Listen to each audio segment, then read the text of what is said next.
disappointed in every one of you. I'm sorry, I don't mean to offend you.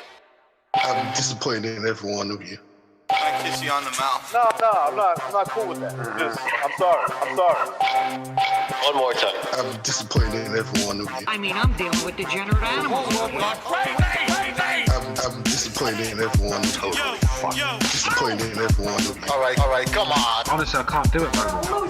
I'm disappointed in every one of you. Then let me tell you why. It's gonna be all right, Nicky. Go ahead, shoot. He's just a little fucking man. What are you going to do about it? Yeah, because you got nothing. You don't got a thing. Yeah, because you got nothing. Lobito! Got nothing. I want to get out of this rat hole. I want to get online. I need BDA boxing.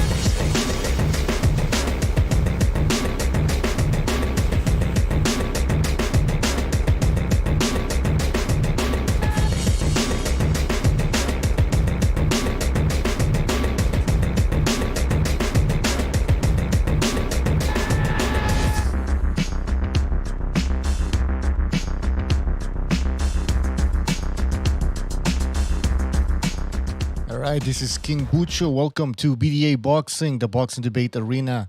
I will be your host for today, not Mr. BDA, but I think he will be jumping in from time to time. So yeah, anything goes today. It's a Sunday show, so it's a relaxed show. We don't really have one specific topic that we're gonna be discussing, but that doesn't mean that the show won't be exciting. Actually, I prefer these type of shows. They're more casual. We can talk about whatever the fuck we want. And that's exactly what we are going to do. I just want to give a shout out to everybody in the chat. Jesus M, or Jesus M. The Fight Scout, Lucky Zim, Official Scorecard Boxing Science, John Doe, and then Egg-Shaped Form. He looks like some sort of monster in that picture. But guys, welcome in the Jay Perez, of course. Salute in the building. Guys, thank you very much for joining us. Just want to say something about the membership program that we opened a few days ago. If you joined the membership program, we had to cancel it.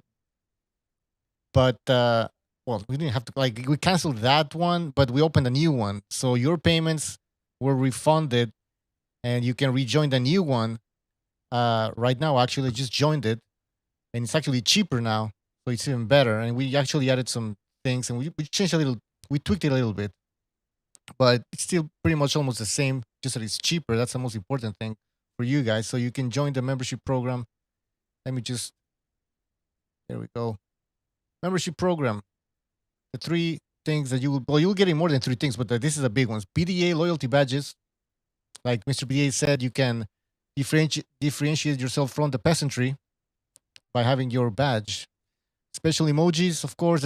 I'm going to be adding more. I can't add, it's fucking YouTube. The thing is, you need at least 5 members to add 7 emojis.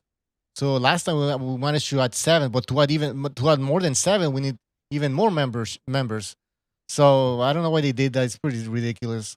But so far we have a bunch of emojis there. The more people join, the more I can add emojis. We also have exclusive film analysis. Mr. BDA will be providing film analysis. But that doesn't mean that we're gonna be stopping. We're gonna keep showing film analysis on the main channel. So don't think that all of a sudden there won't be any more film analysis videos on the channel and they're all gonna be only for members. That's not what's gonna happen. All right, let me take this off.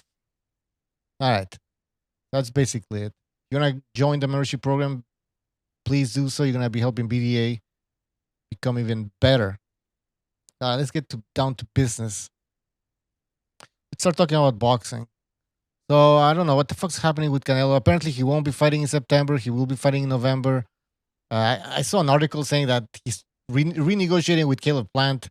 I don't know if that's true. I didn't find any more info on that. What else are they saying? They're saying that the Bivol fight won't happen. Bivol needs more time to train for that fight. So I just want to know what you guys think about this whole thing. Pretty ridiculous. Virtual says we can do whatever we like here, like Canelo can do whatever the fuck he wants. Well, that's basically it. Well, yeah, Canelo can do whatever the hell he wants. I mean, he could have taken that fight with Caleb Plant, but, I want Jimmy to join us because he knows more about me about this whole thing and what the PBC was offering.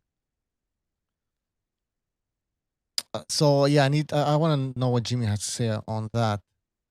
But for me, as a fan who's not really hasn't really been following all these backroom deals, and all these following all the rumors, I'm just disappointed. I mean, we're not getting the fights that we want. Canelo should be fighting 3 times a year, 4 times a year, which was his plan allegedly. And yeah, now he's not fighting in September. But we have a big fight in September, which is Usyk against Joshua, and I also want to talk about that because I was rewatching some of their fights, and let me tell you, man, I see an upset. I can see an upset, guys. I can even see. You're gonna call me crazy. I can see Usyk hurting or dropping Joshua. I'm not saying he's gonna stop Joshua. I can see him drop. I can see dropping, and then I'm hearing rumors that Usyk is bulking up, guys. Now, is that good or bad? That's what I want you guys to tell me. Do you think he should bulk up? And if he's bulking up, is that a good idea? Iron Fist in the chat says Bivol is no joke. He is no joke. And oh yeah, apparently, well, if he would have fought Canelo, it would have been a 168 or a catchweight, I believe. And some people were complaining about that. Listen, in my opinion, if Canelo already fought at light heavyweight, why not fight him at light heavyweight for a title? You know what I mean? I know Bivol said that he was willing to go down to 168. That was before before there were even any negotiations with Canelo or any rumors about him fighting Canelo. And we've always said that Bivol is a small super middleweight. Sorry, a small light heavyweight, which is true. But again, he is a champion. He has a belt. Why wouldn't Canelo just fight Bivol for that belt at the light heavyweight division? But even if that fight would have happened in a catchweight, I wouldn't have been complaining that much because, yes, Bivol is a small light heavyweight. So I don't think he would have been drained or anything like that. Virtuoso says Joshua versus Usyk is way bigger fight, in my opinion, than Canelo versus TBA. For whichever, yeah, of course. I mean, at this point, any Canelo fight, it's not really that exciting unless he fights Bivol or something like that. Like, let's be honest. Were you guys excited about Canelo versus Caleb Plant? That was just a unification fight. That was the only thing that was, I guess, interesting. You do want to have boxers unify all the belts, and then we had a possibility for that to happen. But that's pretty much it. I mean, I know Ellerby was saying that, that fight was all wrong for Canelo, stylistically speaking. Like, this guy's out of his fucking mind. I don't even know why I mentioned that guy. But, yeah, that fight wasn't really that exciting, in my opinion. I mean, what's his name again? Benavides against Canelo. That's a bigger fight than Plant against Canelo. Even if Benavides is not even a belt holder. I guess, by the way, the phone lines are open, so call in. I haven't even checked the phone lines. Maybe somebody's calling in. I'm going to be posting a StreamYard link. You guys can also join me. Hold on. Where the fuck is all right. Yeah, so the phone lines are open. The numbers on your screen. Don't be shy. Call in. Let me know what you think about anything that's happening in boxing right now. IBR or Iber Stellar says, big up King Butch and BDA. Big up to you. Rusty Taylor says, the Plant fight collapsing was a blessing. Another run through. Yeah, I mean, you could, yeah. I mean, it wasn't anything exciting. But listen, if Canelo would have fought in September, then he could have fought in December again. So he would have had that going. Well, I know what you mean. I mean, I don't think Caleb Plant had any chance of beating Canelo. Dolores Dumas says, what are you going on and on about? Canelo is going to fight in November. Now the renegotiation again, Canelo Promotions and Al Heyman Promotions. So what are you sniveling about? Like you haven't heard. Listen, the fight isn't signed yet, so I'm gonna wait for that to happen. Let's see, Dolores again says, dude, you've been trying to get someone to beat Canelo since the Triple G days. Just stop. I mean, you're so blatantly obvious with your bull. You go on and on. Cry me a river. Get the violins out. I prefer the cello. Okay, can you hear me? Yes, sir. Just to recapitulate or to remind people of the fact that Dolores Dumas or whatever her name is, I think it's a dude first of all, and I I think think it's a there's dude, man. something Which wrong is- with because I think she's the one that leaves a full on text that rival War and Peace in our comment section, and it's just paragraph after paragraph of inane rambling. So Oh God, take what she says with a grain of salt. What the fuck was that? Jesus Christ! Holy shit! Yeah, annoying Dolores or dude. Hey, You're a speaking guy. of You're a guy. Canelo, Get by out the of way, here. speaking of Canelo, one thing. Listen, I'm not one of those guys that will go into conspiracy theories about how he pays everybody to not try to hit him and shit like that. Because here's the thing about Canelo. I understand why people dislike him. There's plenty to criticize him for without having to conjure up all these stories about how he pays guys to take dives and all that. And one of the things that I criticize him for is, why does he insist on fighting Caleb Plant, Bucho? Why Caleb? Oh, That and fucking people are gonna belt, man. He say wants. He really wants it's a that belt. strap. That's my. It's a he wants strap. the It's belt. not a belt. So what is he like? I don't. He does want that. He wants the unification. He wants to say, hey, I unified the 168 division. I had all the belts. All right, we have a phone call. Hold on, let me just make sure everything's working here. All right, let's see if it works. 368, you're on the air. 368. Yo, What's up, fellas? what's up? Action Jackson. Yeah, what's going on, Bucho, BDA? How you guys doing? Pretty good. How are you, man? And what's on your mind? I'm doing well. Yeah, I just wanted to echo the point you guys were talking about. This fight between Canelo and Plant. I mean, first of all, nobody even. I mean, besides the fact that it was technically a unification fight, nobody really even cared about it. No, I agree, man. Nobody wants to see it. I mean, people who know boxing, they know it's a mismatch. Exactly, and I just think there's better fights with Benavidez. Like, yeah, I mean, you were just saying it with Benavidez. There's even Bivol if it's at 175 or 168. It doesn't matter, and I just think how did Plant even become a champion? Like, did they just hand him the belt? Because I don't remember him beating some fucking top ranked guy or anything. Who did he beat? I don't remember. Mr. BA, do you remember? Who did he beat for what? The IBF belt. That's a good question. All I know is that, me, first of all, I'm the wrong guy to ask because I don't follow these trinkets, as I like to call them. But he beat Callum Smith, right? He beat that Turkish guy that didn't even try. And that's... and he beat Rocky Fielding, right? Didn't he beat Rocky Fielding at 168? Oh, okay. Right. But see, that's the thing. Somebody in the chat... yeah. and I know... Oh, sorry. Let Jackson... Go ahead, ahead, Jackson. BDA, my fault. All right. So, Mr. BA, go ahead. All right. So what I want to say is somebody in the chat, Mini Meal Xenakobot says Canelo wants to be the first Mexican to dispute the first 168 pounder to be undisputed 2 times in history. I understand that, but that's on the basis of thinking that being unified somewhat makes you better in this era where there's 4 belts, because now we consider the WBO as a primary, one of the primary belts, and on top of that, the WBA has about 2-3 versions of it, and the WBC has 2 or 3 versions as well. So come on, the belts don't mean squat. Would anyone really besmirch Canelo if he avoided Plant and went straight for Benavidez? No, I don't give a shit. But No. I know. But I wouldn't him, care. he wants the belt. I mean, he's so close to having 4 belts. I can understand that guy saying, well, I mean, might as well just go get that 4th belt. Yeah. Well, he could, he could go straight I for think it's, Benavidez and then Plant I if he think really it's wants that. Why marketing Plant now? strategy. I think he's just looking for easy money, man. That's what I think. Jackson, go ahead.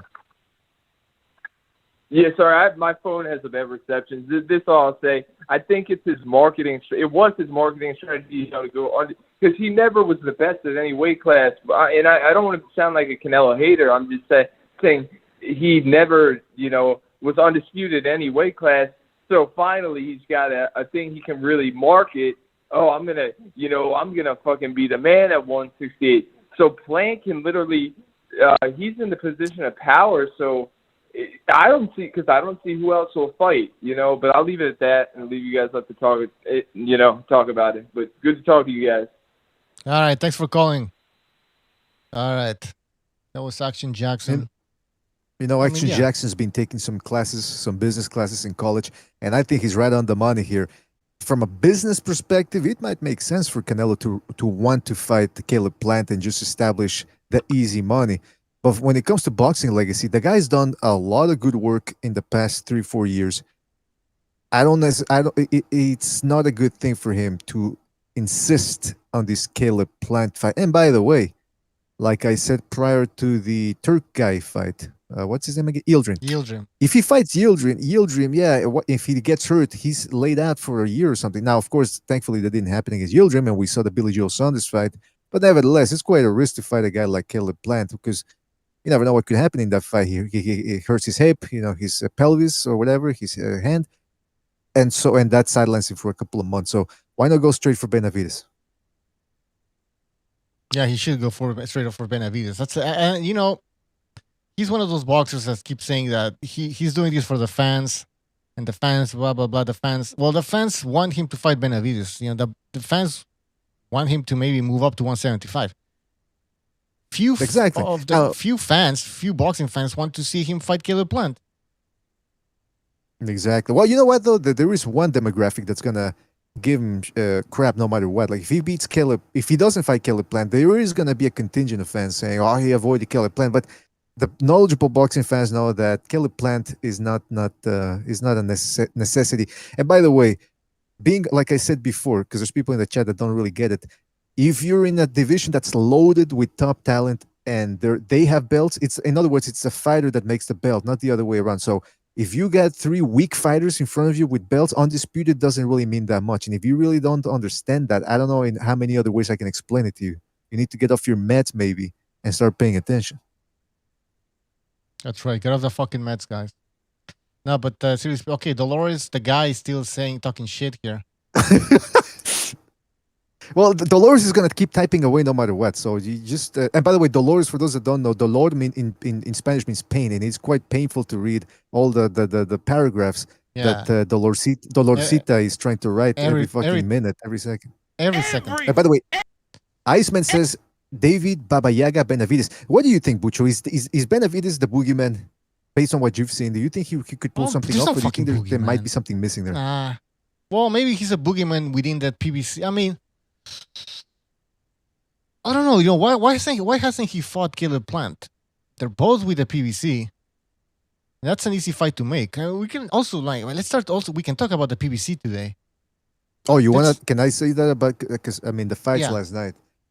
It was a good, solid card, but once again, it was marred by what we've come to expect from the boxing business, and that is bad decisions. Fighters not giving it their all. I mean, it just had a little bit of everything for everybody in order to leave a sour taste in your mouth. Let's start off with because I didn't see the Fox fight, but apparently he got robbed on his own network, by the way. The guy's name's Fox, and he gets robbed on the Fox network. He owns that gosh darn thing. He should pull some strings to get himself a win. Number 2, Colasso. Let's talk about poor Colasso, because I was listening to Thunderdome last night while I was doing all this stuff and watching the fight at the same time. And the boys over there were harsh, but rightly so. Because look, Colasso is a guy that some people felt he got jibbed all the way back against Hatton in 2006 when people felt he should have deserved the win. But the reality was that fight, there was a lot of clinching and he just couldn't put Hatton away. Then he loses to Shane Mosley, who was 10 years older than him. So that just right there, that show you also his limit as a fighter. And he continued to have some good performances here, losses here and there against the quality fighters as well, like Amir Khan, remember, beat him and all that. He also lost against some guys he shouldn't have lost to, by the way. So last night he fights Stanionis, or Stan the Man, as I like to call him, who's a hard puncher.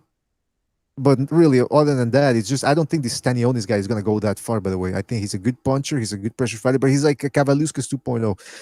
So Colasso's giving him a good fight. He's taking some big shots. His face is getting marked up a little bit, but by the 7th round or whatever it was, I mean, not the 7th round, Stanionis was actually, because he puts everything on his shots. He puts everything. So he was getting tired a little bit in there. And you got the sense that if Colasso stuck in there, he was probably going to tire this guy out and maybe make something interesting happen. What happens? A headbutt happens, which wasn't the worst headbutt that I've ever seen. But again, I didn't take the headbutt.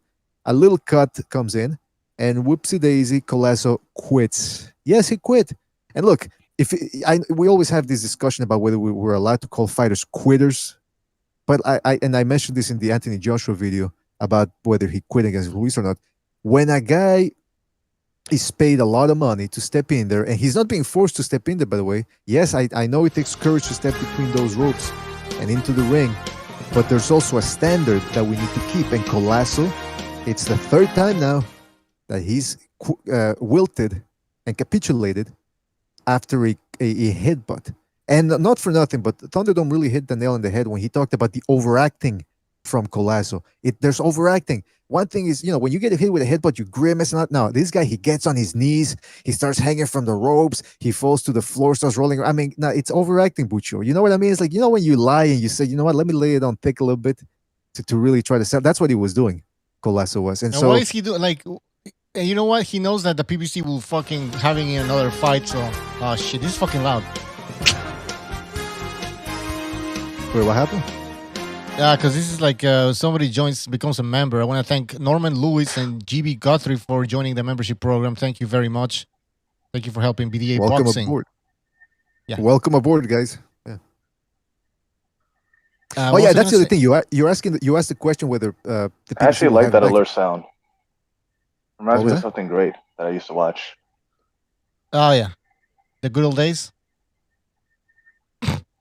Well, anyways, go ahead, Mr. BDA. Who is it? It's Virtuoso. He's on StreamYard. Oh, what's up, Virtuoso? Aren't you on the Discord?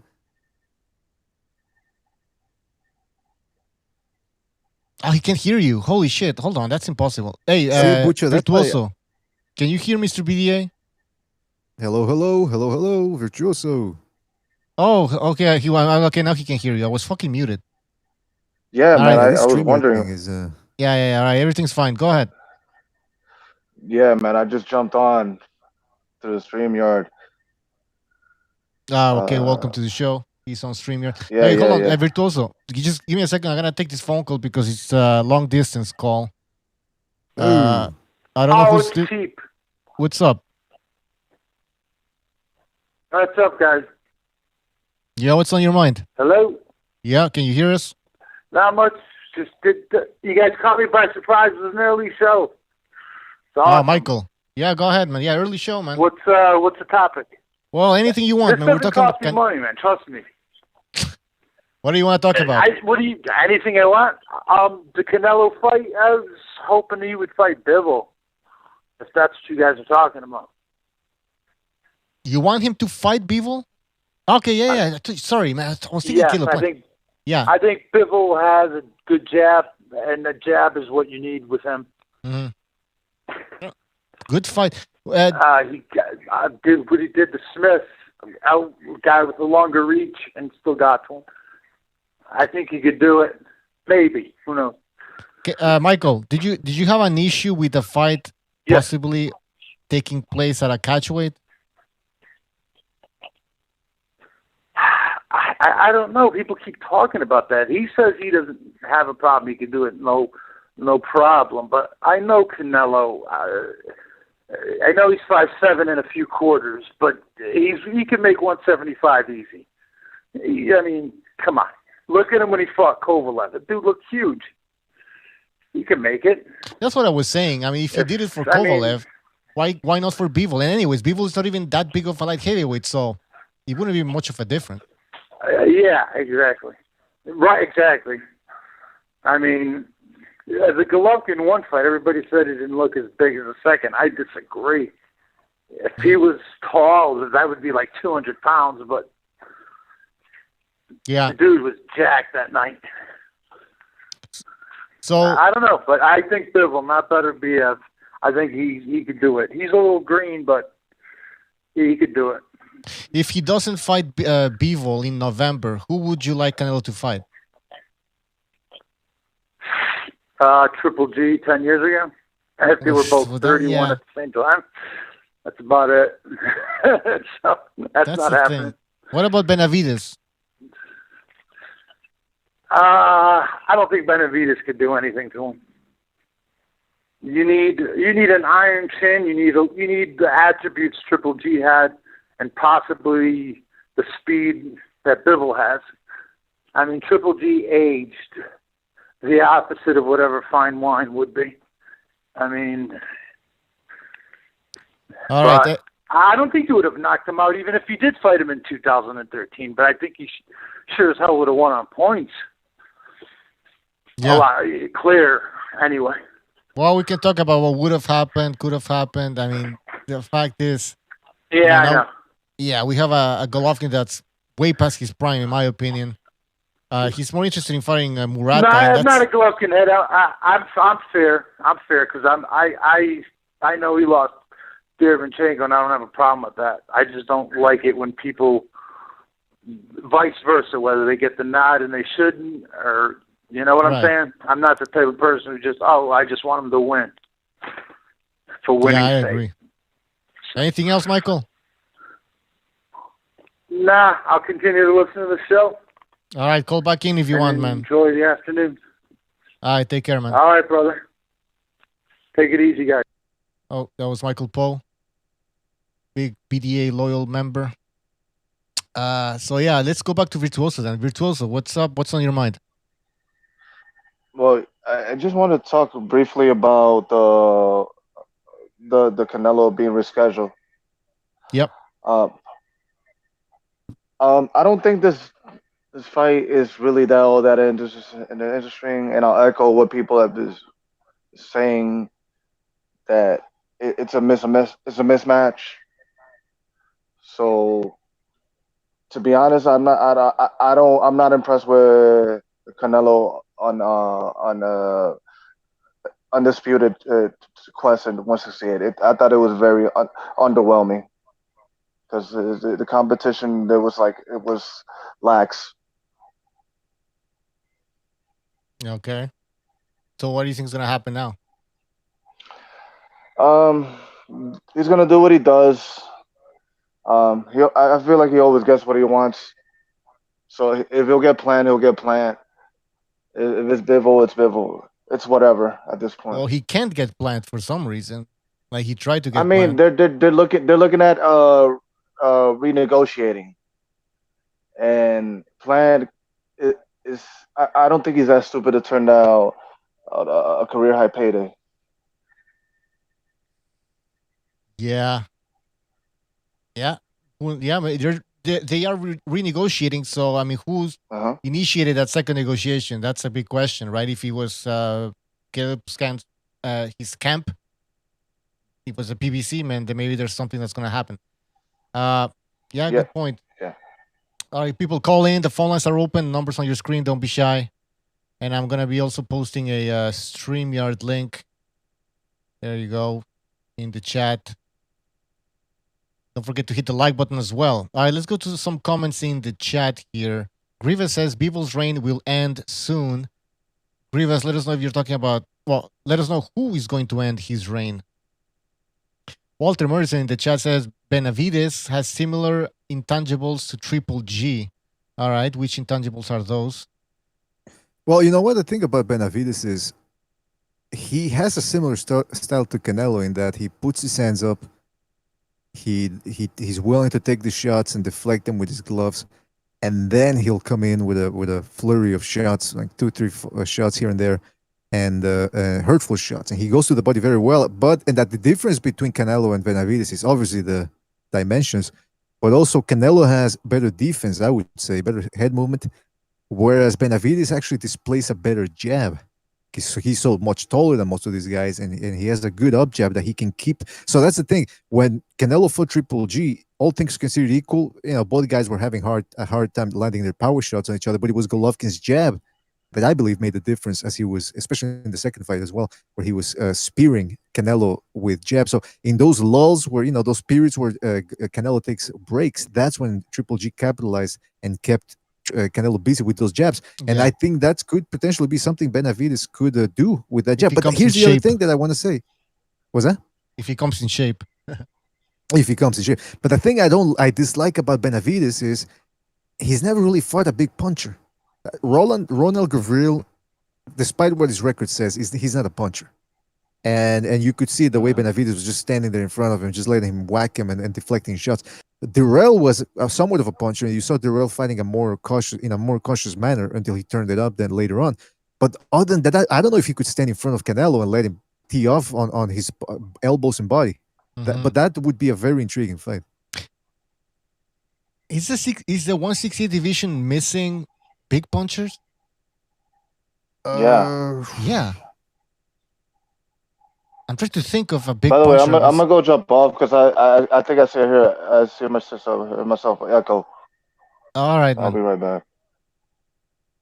Listen, when Usyk was fighting, was on his run before he lost to Caleb Plant, he was considered a bit of a puncher. But you're right. Right now, look, Caleb Plant. We all know what Canelo's gonna. He's gonna give if the fight happens. Plant is gonna give Canelo some trouble with his movement, his speed. But other than that, we know Canelo is good enough to beat a guy like that. He's gonna whack him to the body. He's gonna keep him guessing with the feints. It would still be an interesting fight though, because the only thing would be, hey, well, what if Canelo's legs are shot or something, and Caleb Plant's able to out hustle him throughout 12 rounds? It's a lot of ifs and it's unlikely. But yeah, I understand what you're saying. That would be the only way this would be a close fight, in my opinion. All right, let's go to a phone call. 626. Oh, holy shit. 626. You're on the air. 626. Hi, everybody. This is Chris K, Undercover Asian. Yo, what's up, Chris? Ooh. What's on your mind? Hey, yeah. So I just jumped on. So we're talking about Canelo. Yeah, or anything you want. If you want to talk about Canelo, you can talk about Canelo. Yeah. Well, this is something I've always been meaning to ask you guys. Do you guys think that the issue with Canelo's stamina is not necessarily his cardiovascular capacity, but the fact that he doesn't do throwaway shots? Like Triple G will have a lot of throwaway shot, tap, tap, boom, right? Whereas Canelo, he seems to throw everything into every single shot, and which kind of makes him low volume as well. So do you guys think that's really the issue with this cardio, stamina? Could be. I mean, yeah. I remember David Lemieux. That's what he did all the time. That's why he got tired so quickly. Remember that, Mr. B? We talked about that shit. Yep. With Canelo, it seems as he's been moving up in weight. He's been loading up a lot on his punches now. What do you think, Mr. BDA? Yeah. I completely agree with Chris K. In fact, I think I've mentioned this before in some of the film analysis, but it's exactly right, Chris. He loads up on everything, and the reason why he gets away with it is because he's very good at setting up those shots. The other reason why he gets away with it is because his defense is also so good. So what he can do in between those flurries or those hard shots too as well, just stand in front of his opponent and make him miss. And he can't see this. He is a very good counterpuncher. I don't know why people make fun of that. The fact that he's such a good counterpuncher. They say that sarcastically. Well, he is. Watch his fights; it's right there in front of you. And but it's also the musculature he has. He's a very muscle bound, and that takes away a lot of your oxygen. And like Chris said, on top of that, if you throw a big shot like that and you miss, takes a lot out of you as well. So that's why Canelo is able to do that, and that's why it would be interesting to see what Benavidez could do. Because they both fight pretty much the same way. The difference is Benavidez has a jab in between that. So that could sort of throw a monkey wrench into the works for Canelo. But you never know. But absolutely right. Chris K, right on the money with the fact that he loads up on everything. And that's why he's got his punch output isn't the best out there. That's right. Anything else, Chris? Right, but when he's got guys... I was thinking, I mean, when he's got guys shelling up and even if he doesn't land... even if he lands on the shoulders or, the elbows, that's obviously a lot less draining than missing, like whiffing a shot, like you guys are saying. So I think he's obviously being economical, but I don't know. I just had that thought for a long time, so I just wanted to bring that up. That's a good point. That's a good observation, I should say. Anything else you want to talk about Joshua and Usyk? And apparently there's rumors. I don't know. Maybe they're not even rumors. Usyk's bulking up. Is that good or bad? Ooh, I'm not sure if I can make one final comment about that fight. I mean, I think Usyk, I mean, if it's just a little bit, maybe it's not too bad. But I also think he can stop Joshua to the body. Especially, I don't know if you guys remember the first, I'm already forgetting his name now. Who's the fat guy? Ruiz? Oh, Andy Ruiz. There you go. Yeah. The first Andy Ruiz fight, I think it was in round 6, maybe. He went to the body a few times against Joshua, and man, Joshua just looked like Ruiz was sucking, Joshua's soul. And Usyk can go to the body. Joshua doesn't have the best stamina, right?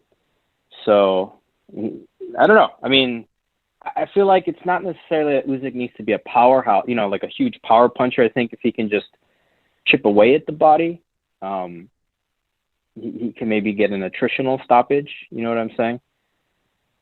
Yeah, it could happen. That's interesting. You think that could happen? Body? You know what? The body work is a criminally underrated maneuver in the heavyweight ranks. In fact, I'm watching clips right now as I'm speaking here because I'm compiling. Joshua does get, he's wide open for straight lefts. And in fact, yeah, it's true. Whenever Luis was having good success in the first fight, hitting him with right hand. And in the rematch, like Chris K said, whenever Luis managed to land something on the body, it was right there. And you could see that, Joshua felt it. Then again, that's because it's a 300-pound guy hitting him. I don't know if 220-pound Usyk would be able to, but I'm pretty sure he could, man. I mean, a left hand a straight left to the body, to the plexus. What was that? Anyway, one left over time, obviously, yeah. Yeah, one left to the body might not double him over or whatever, but he keeps getting hit there over and over and over. Yeah. It's gonna start to annoy him, and that annoyance can set up a mistake. You never know. So yeah, the body work definitely, man. There's work to be done there against Joshua. And open up the head later on, right? Obviously, too. Later on in the fight. Absolutely. Look, these guys, they're looking for most of these heavyweights, they look for easy fixes and quick results. So they don't want to spend too much. I mean, you got Dylan White. He's a good body puncher, one of the few. Chisora too, but that's because he has to, because he's such a short, compact heavyweight. Other than that, most of these tall guys, they don't have to go to the body because they're just content on sticking the jab and just leaning away from their shorter opponents. I have a question. If the volume went super low right there. There we go. Yeah. I still hear myself. You got open tab? All right, you know what, Virtuoso, we might go to the BDA main group on Discord. We'll just let anybody in. It's going to be easier. Cool. All right. Go ahead, GB. Oh, whatever. Not GB. Come on, what am I saying, Chris? Go ahead, whoever. Somebody wants to say something. All right, then I'll just go. Chris, anything else? I think that's it for me. I had a problem with my phone for a moment, so I'm just going to actually log off, but I'll continue listening to the live stream. Thanks, guys. All right, thanks for calling. That was Undercover Asian. If guys, I may... go ahead, yeah. Well, I was going to say, let's move this shit to the BDA main page on Discord so anybody can jump on, because apparently StreamYard is not even working. But we're going to keep the phone lines open, people, so you can still call in if you want. But yeah, we're going to take this to the BDA main group. Hold on. All right. You guys can still hear me. And now anybody can join us through Discord. So there you go. There's a link on your screen. We have BDA who's back. Hello. Yeah, I can hear you. Can you hear me? I said hello. Yeah, I can hear you. All right. So yeah, what were you gonna say? I was gonna say, yeah, because I told you about the whole Andrew Rozier, the comments he made, because they were talking about the fights. They were asking him for the previews for the upcoming fights, predictions rather, and he said, first of all, they're talking about Thurman, Tank Davis, because I think Tank Davis opened his mouth about Thurman, and this guy Rozier goes, well, Tank Davis, my boy, he my boy. I got to ride with him. And he says he's got the power to drop and stop Thurman. And then he says, we did a test with one of those machines, where you punch the machine, it tells you the power. He goes, he hit harder than Brazil. I'm thinking, well, first of all, Brazil, he's like a slug in there. He's like one of those, what are those animals there? The sloth. He's like a sloth. Yeah. Big, long arms and slow as a turtle. I'm not surprised that the machine would, because you got more velocity on the shot. So maybe that's why it was going to show. It's imperfect. But he's trying to hype Tank Davis up and say, well, he's going to knock Thurman out. First of all, that fighting happening. That's number one. Now, the other prediction he made was they asked him about Joshua Usyk. He goes, Joshua all the way. He's too big, too strong. And like, Butcher, what does that mean? He's too big, too strong. So he's going to out-muscle Usyk in there? He's going to fight like Chisora did? Yeah, no. That doesn't make any fucking sense. He won't do that. It's Who going to be a said this, completely Rozier? different fight. Go ahead, Virtuoso. Go ahead. Yeah, So it was Andre Rozier who was saying that. yeah. Oh, nah. No surprise there. All right. Well, Virtuoso, it sounds like you've smoked a little bit of that Sunday herb. You're very relaxed today. Yeah, I am, man. This is my typical Sunday vibe. Yeah, good. Listen, I wish I could be that relaxed instead of fucking crunching my joints all the time. But look, one thing about this fight. Look, I understand people picking Joshua because I'm still undecided about who I'm going to pick for that one. I can see Joshua keeping Usyk honest with single shots and preventing him from becoming too rambunctious and then winning a decision that way. But I can also see Usyk landing clean shots on Joshua and Joshua having no answer for them. But to say that this whole thing about people don't break it down. People just say, well, Joshua's too big, too strong. What does that mean? What does that mean? Is he gonna out wrestle Usyk in there? Is he gonna push him back? Is he gonna catch him with one shot? And that means that one shot was too big, too strong. I mean, break it down, cocksuckers. One quick question: do you think that Usyk utilizes the high guard too often? And if he does, do you think it's an opening for Joshua for body shots, like with hooks? What a coincidence, Jukujupucha. You asked the same question earlier today, right? Yeah. Yeah. Well, if I may add something to that, it's a good question, Virtuoso. I'm curious to before I go. What do you think? I don't know, man. It's like I think there could be openings for like a straight to the solar plexus.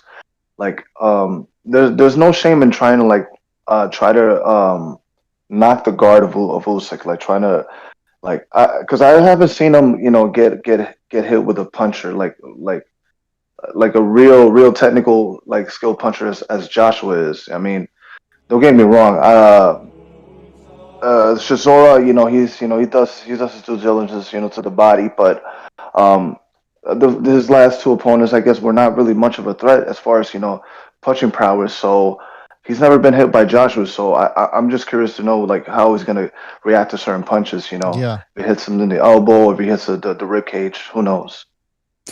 Well, to your question about whether Usyk, I've never seen Usyk using his high guard against any of the heavyweights he's fought, including Joey Joyce and Junior Fa.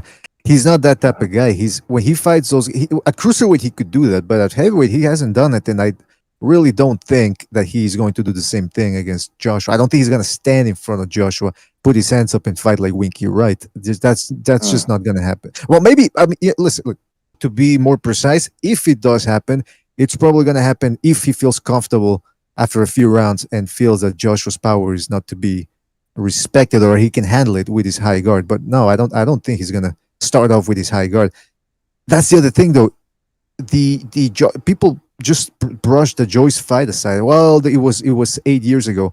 Yeah, but Joyce has improved in the sense that he lets go of his shots a little bit more. He's not as hesitant.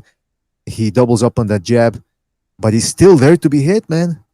Mm-hmm. And it's pretty much the same fighter with some modifications, aftermarket modifications. So Usyk, I give him a lot of credit for beating Joyce in that what was it, World Super Series of Boxing? Yeah, World Series of Boxing. Yeah, I think it was semi-pro, tournament, I guess. Well, Vichoso, what did you think of those fights when he fought taller guys like Fa and Joyce? I think he moved around pretty quickly. Like his feet were very on point. Just sharp angles, moving away from the jab. His pivoting was great. But I don't know if the added pounds is beneficial to him, at heavyweight. If that's the case, because I mean, the heavier you are you really gonna be moving the same way like he did at cruiserweight? I'm not sure, because heavyweights are gonna get their licks no matter what. Eventually you're gonna slow down, and then you're gonna eventually gonna engage. Can't always be like moving the pocket for 12 straight rounds. So eventually you're gonna have to step in there and utilize your guard and try to feint and get Joshua to overcommit. If he could do that, for 12 straight rounds, yeah, I can see him, pulling out a decision. But I don't see him hurting Joshua as far as because first of all, you have to hurt Joshua by he has to be wore down by activity, because that's what happened with Ruiz. He got too crazy in there and then got countered with a temple shot. Now can Usyk do the same thing? Yeah, sure, but like there's a thing called height advantage, and I think that he has that too, and we have seen Joshua been more responsible, boxing on the outside like he did with Usyk, I mean with Ruiz, a smaller guy, so you can see that as well from him. All right, guys, I need to go to just before I interrupt. Sorry, but Chris K, thank you for your contribution. He says Spence and Pac-Man fighting each other to avoid Tank. Canelo versus Plant might happen. Who cares anymore? Canelo versus McGregor in Dublin for the Irish supremacy. I think he's being a little sarcastic there, but yeah, thanks for the comment, Chris K. Hey, speaking of comments, fucking triple JJJ in the chat with a score. Oh man, that's I'm not even gonna read it. It's a corker of a comment there. But to Virtuoso's point, Usyk is gonna have to slow down, and at some point he's not gonna be able to move her. And that's the other thing, the weight. That's when historically we've seen some guys benefit from added weight at the heavyweight division, and others who have faltered because of that weight. I remember. Which one was the one that went up to heavyweight? Which Spinks? Was it Michael or Leon Spinks? I always confuse them. I think it was Michael Spinks, right? Who fought who? Yeah, Michael Spinks. Because he was a light heavyweight. Right, but he said that when he was moving up, he said, I want to add more muscle. He says I wanted to add some armor. Oh, an armor. And he said, and he said, as a light heavyweight, I always sparred heavyweights. He said I would constantly spar heavyweights, and I could hurt them. He said. But when I put on that muscle, he says, I lost a little speed, but man, the heavyweights were telling me that I was hitting like a truck. So Usyk, it might be the same thing, because remember, people say he can't hit hard. Speed is power. Remember Roy Jones' trainer before the John Ruiz fight? He kept saying speed is power, and it's somewhat true. Yeah, speed is power. You generate, power through like the speed of mass. Right. You lose that speed. But with a heavier guy, it's like it's gonna slow you down, and it's like. You gotta be like naturally heavy-handed to like really have an impact. Mm-hmm. I mean, and that's Roy the Jones good point, man. Because Roy Jones hurt John Ruiz, man, and Roy Jones was a light heavyweight. Obviously, John Ruiz wasn't as big as Joshua, but then again, Usyk is bigger than Roy Jones, so it kind of balances things out. He can hurt Joshua. There's no doubt about it, in my opinion, anymore. There's no doubt about it. Usyk, he lands a good shot, loads it up, he can drop the guy. I mean, we saw fucking Chris Cunningham drop fucking Tyson Fury. I know exactly. It's a flash Very knockdown. Good point. Yeah, go ahead. Oh, sorry, because I thought you were finished, man. No, I was just saying. I know that Tyson Fury knockdown that he suffered against Cunningham was a flash knockdown. He wasn't really hurt. He wasn't even hurt, I would say. But he still got dropped, and in a close fight, AJ goes down. That could make a big difference. And let's not forget Usyk. People say, well, Usyk's not a big puncher heavyweight. Of course, he's not a big puncher, but do we forget, like K Beans is saying in the chat room? I mean, K Bean, not K Beans. K Bean in the chat room says Usyk hurt Chisora like 3 times. I don't know if it was 3 times, but I definitely remember him hurting Chisora with a left hand. So yes, the guy can crack. And like I was saying before, go back to the Junior Fa and Joey's fights. He was hurting them too. He was snapping those heads back like they were bubble heads. So some people could say, well, BDA, that was 8 years ago. Doesn't. They're heavyweights. That's why. All of a sudden Usyk's power diminished. In fact, I think he's hitting harder now. But it's just, again, I have to reiterate, the reason why he fought the way he fought Chisora, which was boring, really, if you want to get down to it, was a boring fight. He did what he had to do there, circling around Chisora. But that's because Chisora is a shorter, stockier guy. So Usyk was punching down. When you're punching down, you're liable to get hit with overhand right hands, which he did. But when he fought taller guys like Joseph and Fa, completely different dynamic. And I suspect we might see some of that dynamic when he faces Anthony Joshua. Yeah, good point. Let's take a phone. By the way, am I crackling? You're crackling, yeah, man. Yeah, you are. Need to fix your shit, man. Fix that shit. Yo, so have you seen the recent photos or videos of Usyk? Like, how does he look like as far as like abdominal muscles? Like, I was trying to find some pics. I didn't really find any. Just that rumor that he's bulking up. Wow. Yeah, I mean, it might be shit. It might not be true. Yeah, because like I see him at heavyweight, and I don't really see that much like definition as far as like his body is. Like, yeah, he still moves around like efficiently, like like he did in cruiserweight. Just he just gotta get, if you get touched to the body, I'm like, how's he gonna react to it? And I never seen him get chin checked. These are just curiosities that I have about him. Yeah, completely understand that. We have a phone call from, I think it's a Skype call. So we're going to be taking that. Let's see if it's a surprise. I think I know who it is. Yeah, you're on the line. You're on the air. Yo, what's going on? Yeah, Haitian King sensation. Bucho, Is that you? know, yeah, it is me. Hopefully All you're right. having a great Sunday.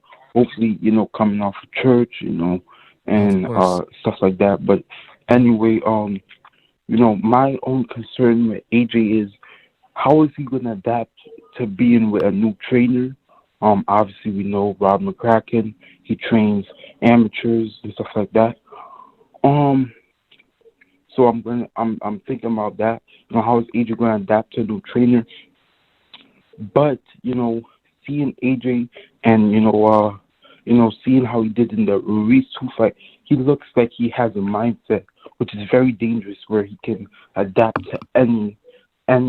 He has that mindset where he has a very strong mindset and everything.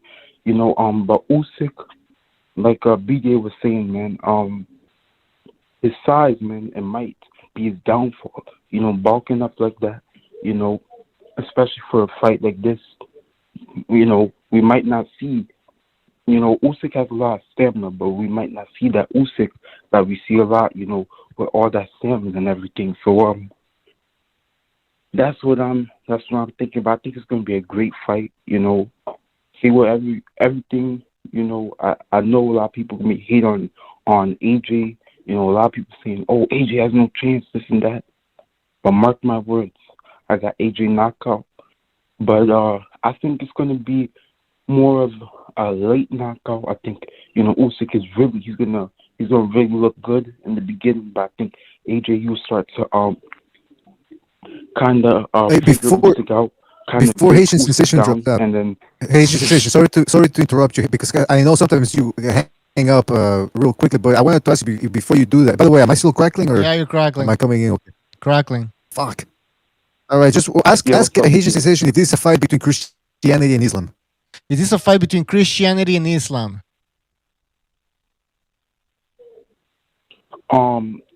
AJ, sometimes he says he's a Christian, sometimes he says he's Muslim, so I don't know about that. I don't know his, personal or religious beliefs, bro. Mm-hmm. Sometimes he just, he's a fall. He believes in a fall down and get up religion. I feel good. He believes in that type of religion, bro. So he is a Muslim. All right. Well, anything else, Haitian sensation? I think he hung up. That was Haitian that's what he does. sensation with his amazing calls. Call back again next time. Mr. BA, if you're back, let me know. And by the way, Michael Poe says he can't join. Yeah, you got to go to the BDA group there. You were in there. We saw you. Then you got to, if you're on your phone, I think you have to swipe left or right. Then you're going to see a little speaker and you click on it. And by the way, anybody can join, so don't be shy. Link is in the chat. You can also call in if you want. The number's on your screen. You can talk about anything you want. So, Haitian Sensation told us that he sees AJ knocking out Usyk. Interesting prediction there, Michael. Yeah, go ahead. How am I coming through now? Clear. Am I still no clear? You're See, fine. that's no. Well, you You're tell fine. me if I'm just gonna keep on talking. You tell me right now. You sound fine. All right. See, I think it's line in, Bucho. When I'm on Discord, line in sounds better. But if I'm on StreamYard, it's got to be something else. In any event, the Usyk, look, Joshua knocking out Usyk. Bucho, you said the same thing earlier when we were talking off the air. You said, well, Joshua does have good velocity on his shots. I mean, if he catches Usyk coming in with one of those uppercuts, could be trouble for Usyk. Yeah, that's what I was saying. I mean, that's AJ has some good. Like, here's the thing. This isn't because I've heard people say, well, what if Joshua lands on Usyk? And some people dismiss that it's not possible. But AJ isn't Wilder. This isn't Wilder against Fury. Well, what if Wilder lands? What if what if he, throws one of those shots that come out of nowhere. That Wilder doesn't even know how he threw that punch. This is AJ, man. AJ does have some technique, does have some skills. He does turn well on his punches, and that uppercut can be pretty deadly and devastating. So that's a good uppercut, the way he throws it. If he catches Usyk with that one, it could be lights out. Who knows? Now, some other guys are saying, well, there's no way Usyk can land. There's no way AJ will land on Usyk. He's just too fast. He moves too... So we'll have to see. But yeah, that uppercut, deadly. Deadly uppercut. And by the way, some people keep saying... Just want to mention something I just remembered. People who say that AJ... Why is AJ going to win? And they just say, well, he's just too big. He's big. It's like, okay. That doesn't really make sense. That's like, if somebody asked me, why is Usyk going to win? And I just say, well, he's too fast. He's too fast. Like, it doesn't work that way. You got to break down this fight, guys. Go ahead, Mr. BA. You're right. The weight could be an advantage for Joshua, but people aren't explaining how. They just say, well, he's too big, too strong. Okay, what is that? Like you said, what does that mean? He's going to out-muscle him? Does that mean he's going to out-hustle him? Put pressure on him? Break it down. That's all we want. A little break. And we're not asking for a fucking film analysis. Excuse my language. I'm trying not to curse so much. We're not asking for a freaking film analysis over here. We're just asking for a little common sense. That's a right. sprinkle of common sense. Is that too much to ask nowadays? It is, man. It is. It's too much to us, especially in the YouTube boxing community. Like Stu always said, it's toxic. And I think some people have been losing their sense of reality. Indeed. I think that's why, yeah, man. I mean, Stu, he stared straight into the abyss. And he saw what it was like, and he didn't like it. It's a dark hole. Sometimes you got to take breaks, man. But I will say this, man, which is related to the business of boxing and how it is an abyss. Gar Harrison in the chat says the problem is that Usyk needs to win twice. Exactly. Some people saying, "Oh, you're making excuses for Usyk if he loses that on the cards," but we already know Joshua's going to get the benefit of that on the cards. Is it really that outrageous to say that? It's not. The judges are going to be favoring. I think certain fans they lose sleep over how other fans view their fighter. Like what if Usyk loses? It's like then they're gonna feel like they have egg on their face and they don't want to talk to nobody and shit. And then if Joshua loses, it's the same thing. Like you can make break down how fights goes. You don't have to be perfectly right. I mean, just take educated guesses. You don't have to go off by just perception or whatever. Just put your mind into what you see they could do as far as ability. And apply that to a prediction. Right, and we shouldn't say there's no way AJ can win because there is a way he could win. Like it's, what I mean. Yeah, so if it happens, once you start saying there's no way, once you start saying there's no way this guy can win, like you're setting yourself up for like everything coming your way. If that happens, right? If your prediction goes wrong, then you said there's no way AJ wins, and then he wins. What are you gonna say? By the way, let's take a phone call. 347. You're on the air. 347. You're on the air. 347. Yo, what's going on? Hey, Shin Sensation again. What's up? Yeah. Okay, so I heard you guys saying, break it down. Please break it down. Please. I'll break it down.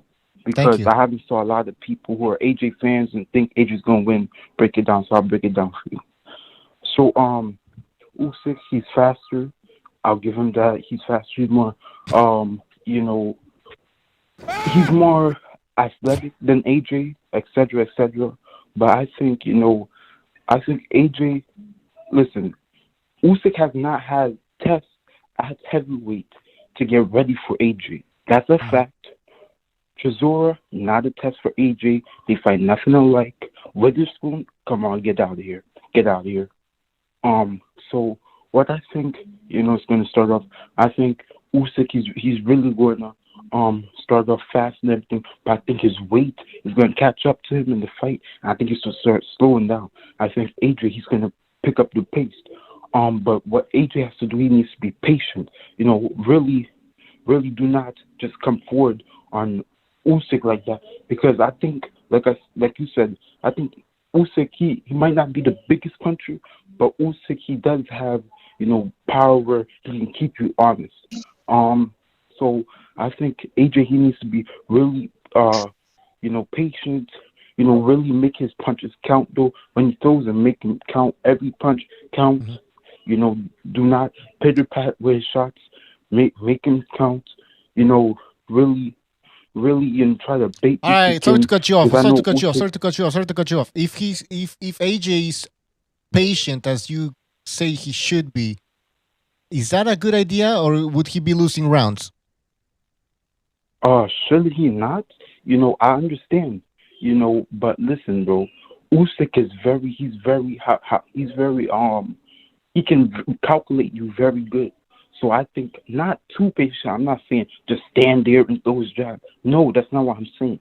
But just just really try to bait Usyk in and try to be do not just go all in there like Chisora did, because I don't think that's the type of game plan AJ should have for this.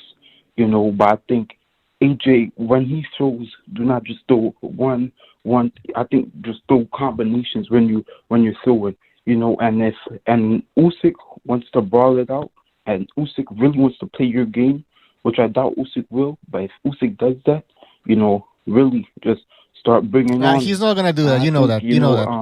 Can Usyk hurt Joshua? No, but he might. Can Usyk hurt Joshua? He might. No, but Usyk might think in the later rounds, oh, AJ's tired, let me start bringing on, and then boom, baiting him and hit him with a big shot. That's a good point. That's a good point.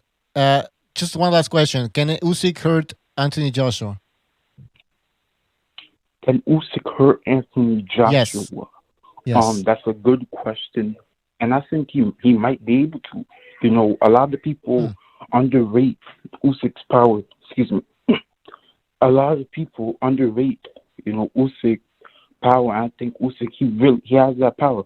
It might not be one punch knockout power like a Wilder, such and such like that, or Tanks, but he has that power that really keep you honest. He's fought. He cleared up the whole division with cruiserweight. So I think he has that power, but I don't think he has the power where he can just clean knock out AJ. I think a lot of people, really, think AJ Chin is just trash, straight trash. But he got knocked down by really good opponents. But let's not forget Tyson Fury got knocked down by a cruiserweight, bro. That's what I said, but he wasn't that hurt. But yeah. All right, Asian, we gotta move on. But thank you for calling. We gotta move on, man. All right, see, that's the thing though. If a 16-year-old Haitian Sensation Promotions can give you at least the reasons why he thinks Josh is going to beat Usyk, I think everybody else should as well. Yeah, that's right. We just set the bar here. Set the bar here. So. We got Jimmy. Hello. What's up, man? Jimmy. It's Dolores. It's Dolores there. We got somebody in the chat who pretends to be a woman. Dolores. No, Jimmy, what's up? We're just talking about we were talking about Canelo before. And is it true that the Canelo Caleb plan negotiations have restarted? Yes, but remember the night I called? What did I say? What was the reason Canelo walked away? Remember I said it, and I said I can't prove it, just if you want to believe me. I was told verbatim his boy came out and repeated exactly what I said. It was because they were trying to force him into a second fight. They were pushing the multiple fight deal. Because first it was, oh, no, I'm not doing it. I'm not doing it. Okay, we'll do one. But then they came back. But if we got to also figure out if say, Caleb Plant gets hurt. It's like, well, Caleb Plant gets hurt. Like, nobody bets on that. Nobody really hedges on that. It's like, so I'm sure Renazzo was like, really pushing that. He's going to come up with the fucking Wu flu, right?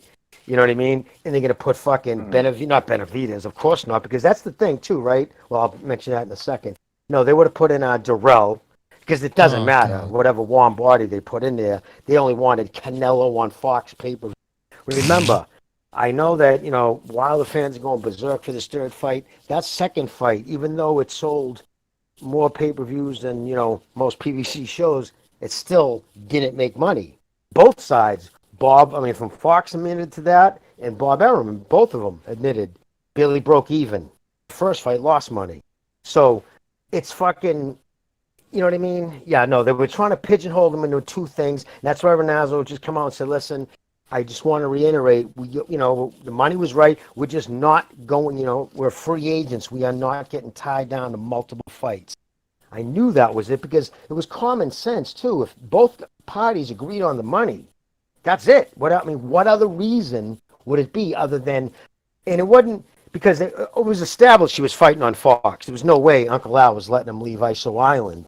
That wasn't happening. So it was 100% they were fighting on Fox. So what other thing could be holding that up? I know, and then Caleb run into Coppinger and come out, we conceded to all these demands. You didn't concede this shit. You ain't letting him do any of those things.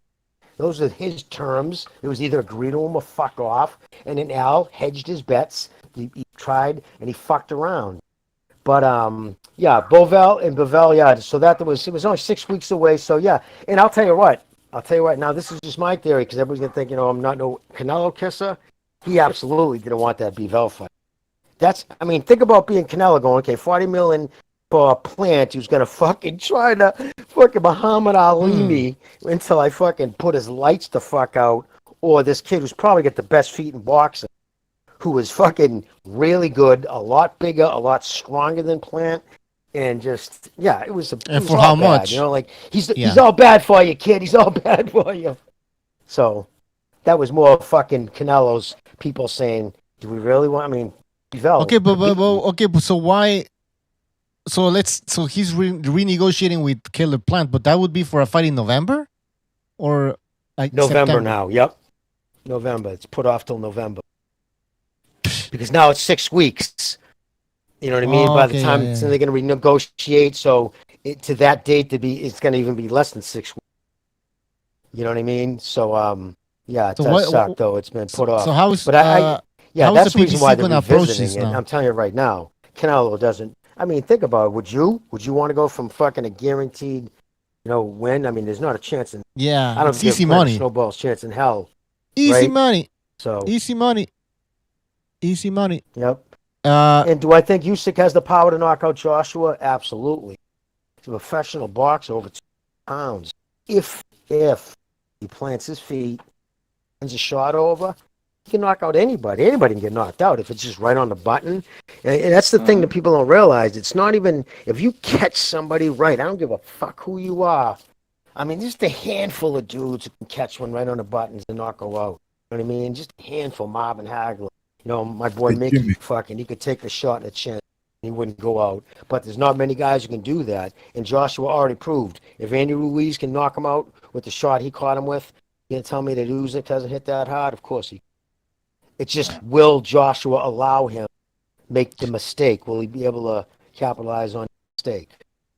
That's what it's all about. Absolutely. It's possible. Yes. I just want to say something quickly. If you want to join the Discord, you can join it. It's open for everybody. And apology, if you're gonna come in, please don't have porn in the background. You can hear porn in the background. go ahead. He had porn in the background. No, he did. But I wanted to ask Jimmy. I mentioned earlier that Andrew Rozier was asked earlier this week about what did he think of the Joshua Usyk matchup. He said without hesitating. Apparently, he said Joshua too big, too strong. What does that mean? Too big, too strong. And were you the one that told us that you'd heard? Again, allegedly, Rozier's not too fond of white guys? Yes.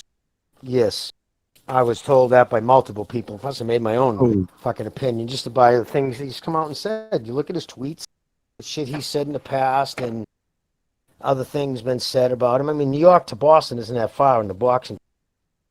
And he's got that reputation in New York. You know what I mean? And he's made comments around the gym like, black people are much better boxers. Degree, and you look at the militant people hangs on, whatever. It is what it is. Like I have no problem people being tribalistic, nationalistic, but man, it doesn't have to come at the denigration of another. That's my thing. But anyway, yes. That's right. Yeah. Well said, man. Well said. I remember there was a clip, and I wanted to play this in another channel, but It was from the Chris Rock show back in the late '90s, and Chris Rock went over to gyms all over in New York. He was in New York at the time, I believe, and he asked people, "Hey, do you think white guys are good boxers?" And they were all just making fun of the white guys. And I said, "Man, I have no stake in this fight, seeing as I'm Mexican, but it was kind of ridiculous to see the black guys making fun of the white guys, and then now you see all these Eastern Europeans flocking, and you're seeing that same sentiment that a lot of these black guys have against white fighters coming out of the woodwork." By the way, I got to hit you with something here. Wuskia Wilder in the chat says, Jimmy is talking up Canelo's side like he always does. He can't see the corruption with Canelo stacking his raps, draining his opponents, and rigged judges. But Jimmy is blind to see it. Okay. What did I miss? Except I said Canelo lost both fights to Triple G. Plus, I tweeted about the hand wraps being nasty. So everything homie just said is talking out of his ass. But nice try, though. He's new nice here. Try. Yeah. I mean, how many times have I said Canelo lost millions both of those fights to times. Triple G? Millions. Thank you, brother. You went to war with I am a fucking over fan. this. Yeah. Yeah, exactly, dude. No. And I bitched about the hand wraps. And didn't I just say I'm gonna fucking throw a dig at Canelo? Didn't I just say that I think he's kind of put the brakes on? They're not saying it because sorry, Jimmy, you're not saying what they want to hear. They want to hear some exact words. They want to hear everything. Like they don't understand this is a debate show. They get mad. Yeah, and they don't hear that. They hear what they want. They contrive a narrative, and they're gonna tweet it in like, "You're not gonna fucking rile me because I know what I've said." You know what I mean? And the people who listen regularly know what I've said, and all he's doing is making himself sound like a donkey. Oh, wait a minute. That's a big insult in Eastern Europe, I think. A donkey. Or is that in Brazil? I don't know. Somewhere in the world, I'm assuming. It's got to be a big insult over there. Yeah, but I mean, look. But Jimmy, why does Canelo? I asked this question earlier too. Why does Canelo insist on fighting Caleb Plant? It's quite clear. Very few boxing fans actually want to see it. Why does he insist on fighting Caleb Plant? $40 million guaranteed. And I think he sees what everybody sees. Plant's never fought anyone at his level. Never mind. Just listen. Plant's fought with $700K on fucking Fox. You know what I mean? Headlined against Trump and went to distance. You know what I mean? Just think about the nerves. The nerves all of a sudden. He's never had that kind of attention. He's like he has a handful of fucking people, reporters at his fucking... There's no presses. There's none of that shit. You know what I mean? Like real ones. Like this is going to be the first time for him. And this is what Canelo's... Going back a decade for this kid. It's like you and I going to the store. I got to go fucking have the world watch me again. You know what I mean? Like it's nothing to him. People don't realize the immensity of the moment. His butterflies, he's going to be coming that ring. He's going to be trying to probably have headphones on because he's going to be listening to music. I'm telling you, it's overwhelming. I don't give a fuck who you are to have that first. So he's going to be dealing with that, dealing with this kid who I say all the time is definitely took some growth hormone, without a doubt. His body is, and at that age, doesn't change normally. So there's another thing I've said that real Canelo fanboys would freak out on. You should say that without proof. I don't need fucking doctor's notes. Yeah, he's thinking something for sure. You know what I mean? And the fucking going to Germany and all that other shit. Whatever, they're all doing it. But he's got so much better. Those two fights against Triple G did so much. For his confidence because he didn't get knocked out. He got hurt in the 10th. So he knows he can. And if Triple G ain't gonna rock his ass out, fucking Plant up on his toes, shoulder rolling, it's gonna fucking until he gets caught. Probably, I don't think his boys are even gonna let him get fucking put out. I think they'll throw the towel, or he's not gonna come out of a. You watch. They'll do everything they can avoid to get his back off the canvas, because that picture is so huge in their heads. You know what I mean? Like every promoter, nobody wants to see their guy fucking canvas back. So they'll try whatever they do to do a fucking corner stoppage or throw a towel. Yeah, I can see that. By the way, guys, let's take a phone call because I think this guy has been waiting for a while. 562, you're on the air. 562. You're on the air. Yo, this is J Money. This is J Money. Oh, J Money, yeah. You guys. You were a member, I think, before. Yeah, go ahead. Yeah, I was gonna subscribe again. Messed up my information, but I'm gonna get on it. Well, anyways, I'm a boxing fan. So as a boxing fan, I want to see the PBC die. They've held up a lot of fights. They want to create a monopoly. They never want to send fighters to the other side of the block. Anytime that their fighters, get into a fight, they want to create rematches. Want to say that it's a draw out of nowhere, even though draws should be really rare. So Canelo not fighting the PBC guys is good in my part. And besides, like we said, Bivol's a better fighter anyways. He's better than Plant. He's better than most of the guys there. Yeah. So you want to see the PBC die? I don't know about Jimmy. Do you agree with that? I think Jimmy dropped off. Oh shit! I want to hear Jimmy's take on that. Yeah, listen, I've said it from the beginning. Well, not from the beginning. When the PBC announced that they were going to be having fights on network television, I was all for it. I think most boxing fans were for that. I mean, who doesn't want to have free boxing back on network television? That way more people can watch the sport and maybe we can have new fans come in. But the fights that they put on network television were fucking shit. They were crap. We all know this. They were crap. And they said that this was going to be the end of pay-per-views. What happens now? Look at now. We have all these pay-per-views coming up with the PBC. They lied about everything. They lied about good fights. Yeah. Go ahead, caller. Go ahead. And they're also, as you said, putting the crap on TV and putting everything that they can on pay-per-view, like Chris Arreola and Ruiz Jr., like Andy Ruiz. So they're trying desperately to put anything on pay-per-view. So the only ones that could really keep them afloat right now is Canelo. That's why they try to get him for 3, because their Fox deal is coming up. And if, Fox doesn't see that they're producing on their promises of pay-per-view, there's a chance that they might cut the cord. So they want Canelo for 3 fights because Canelo guarantees them almost a Fox deal, a new Fox deal, I would imagine. If not, and if Pacquiao 100%, Carlo. Spence, maybe he might fight another. Maybe he might accept another contract, fight Spence again, or that could be a draw. They could get them for Spence and Pacquiao too. So.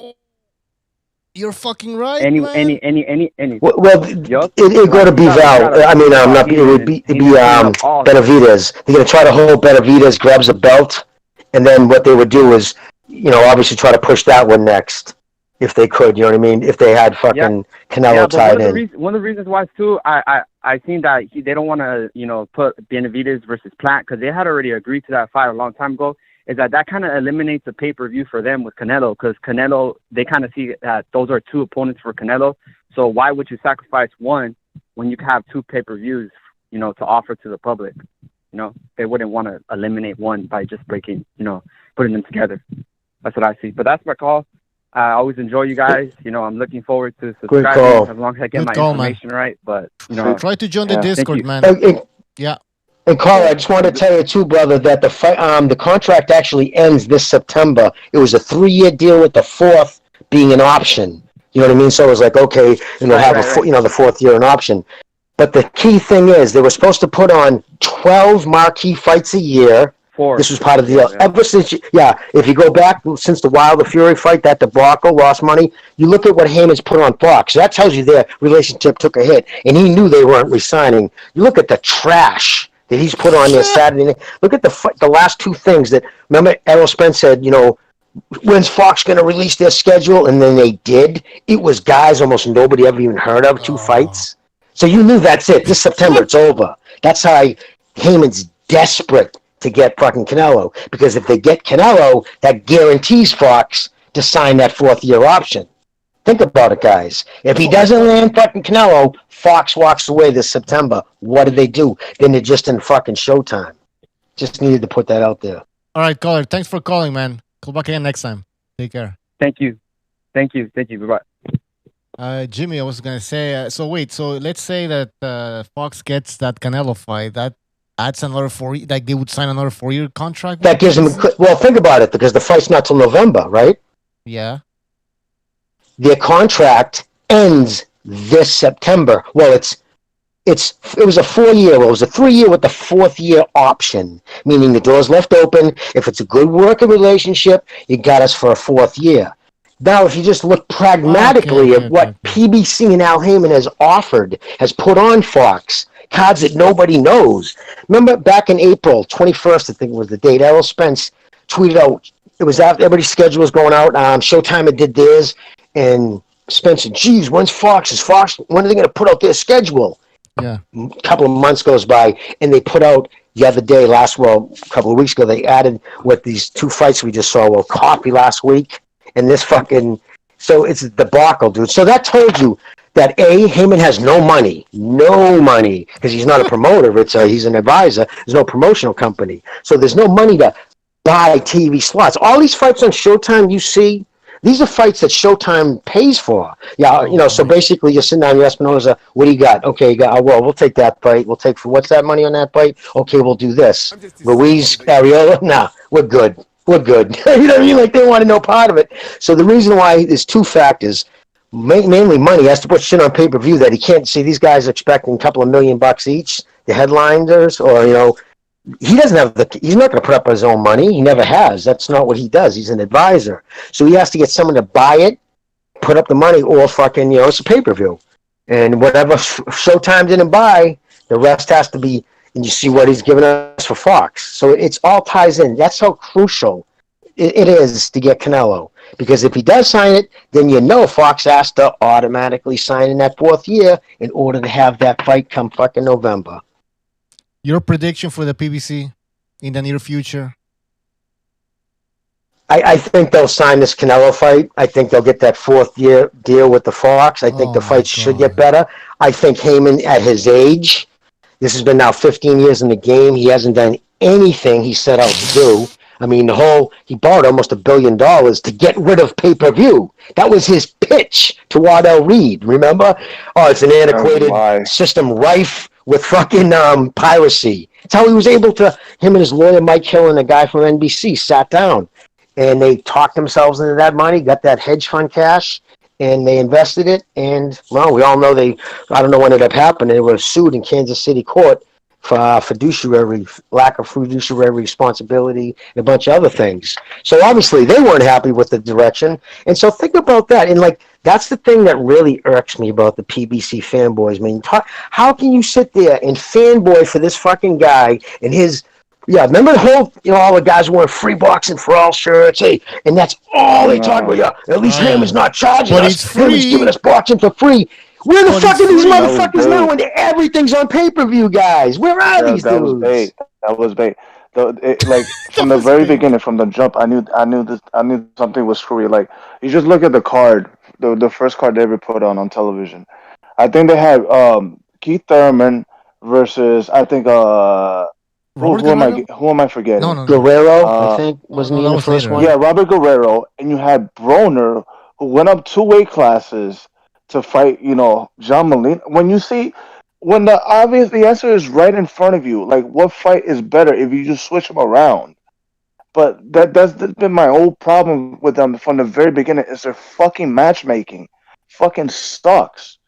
What? And the way I see, like, the PBC is like the relationship between the talent and Al Heyman is very like stick and carrot. They have to sign like these clauses not to say anything bad about them, or else they don't get rewarded.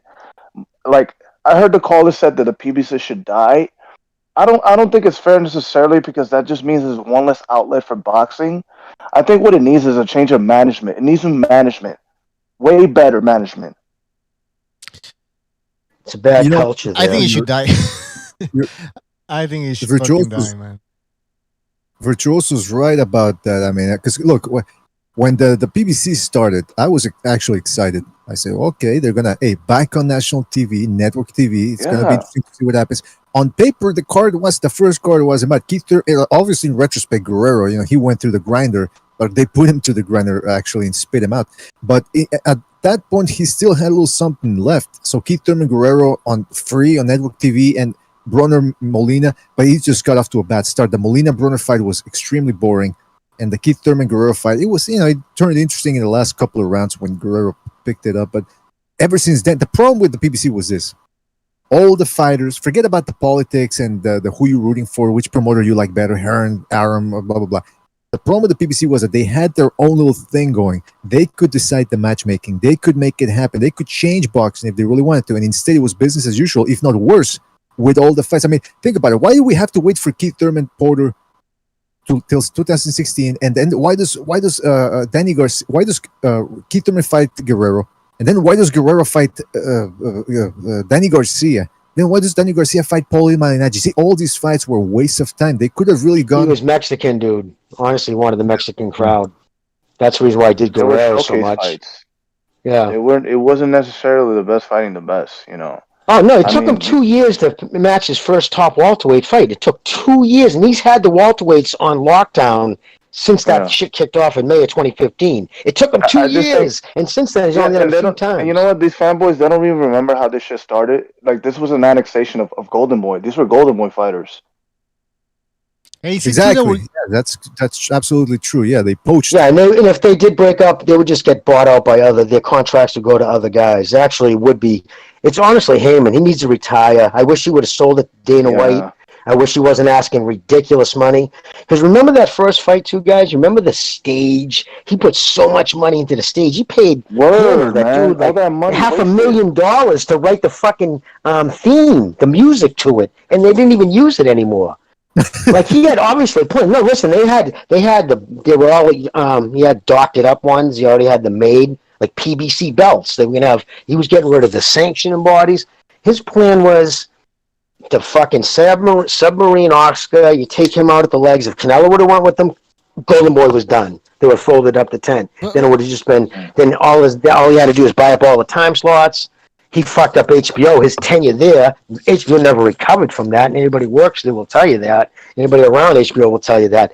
They never survived Heyman, and that's the reason why they're all fucking... So all he had to do was get rid of Golden Boy, and then hopefully take out fucking everybody else would have had to fall in line with him, and he was going to own it all. And that was his prediction from his phone calls with that HBO executive who's made him public back in 2005. He was saying... I could take over boxing so easy. Do you think he actually believed that, Jimmy, or was it just an illusion? I have a question. Like a way to sell his product to whatever investors, whatever. They're saying like, this is what we have. We have the shirts, we have the belts. We're gonna become like the UFC, even though he didn't actually believe what he was saying. Do you think that happened or no? Well, he made that. He actually had the patents. He pulled patents on mugs, hats, gym bags, outfits, all this shit, right? Because I was tweeting within months. I'm like, wait a minute, I don't understand this. Like, I was expecting all of everywhere advertisement for PBC shirts, PBC jackets, because you spent that kind of money, in essence, at the time, almost the price of an NFL football franchise, and you have no paraphernalia, nothing, no hats, nothing, and then you come to find out, you look it up, he basically he let all those patents die or didn't pay the next, so yeah, he let them all fucking fizzle out. So he knew when he didn't submarine Canelo, when he didn't take Canelo, he knew his plan wasn't going to work. And that's the reason why he just started throwing whatever out there. I want to bring something up here. I want to bring us, because you brought up you touched upon the HBO Heyman days, because people forget Heyman started sneaking his way into HBO when he had Vernon Forrest.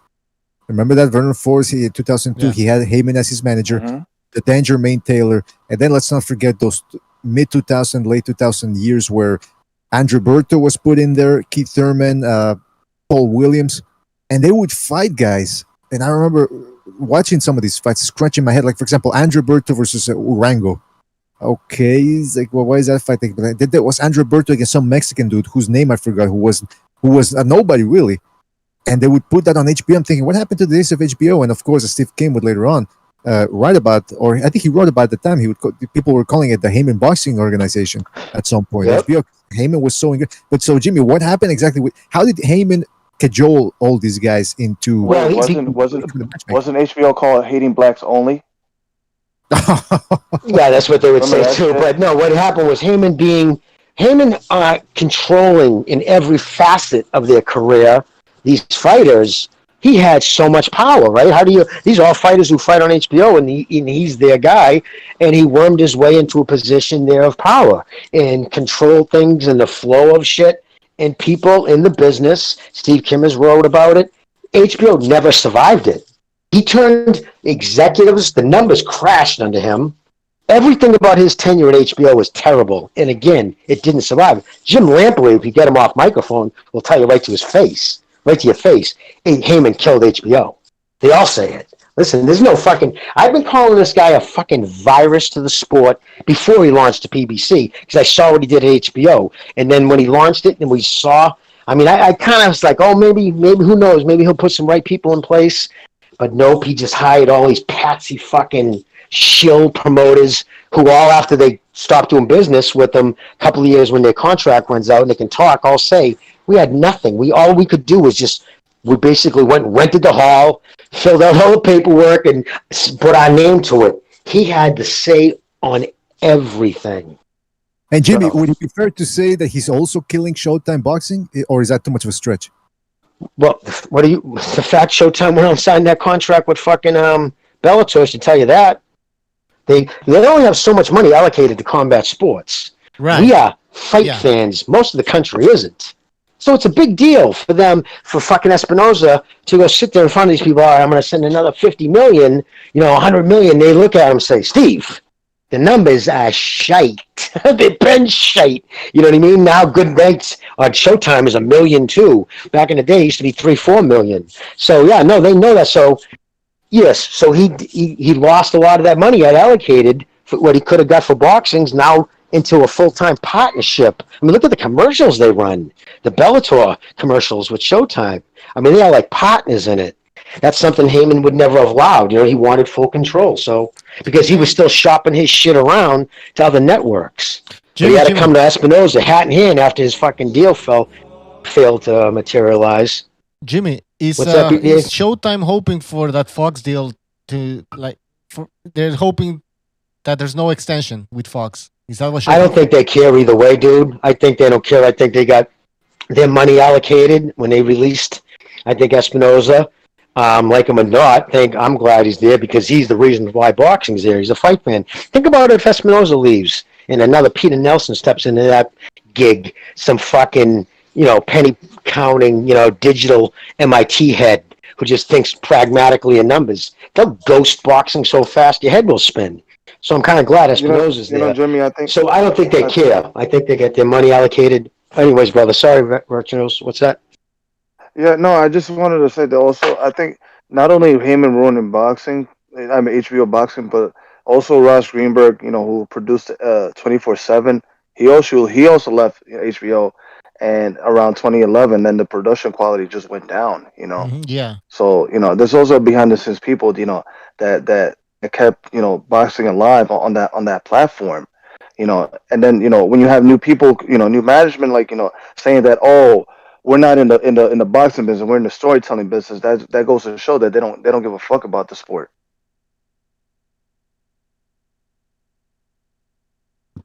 Yeah, that's a good point. I mean, HBO's already going down, but the PBC, that didn't help, right?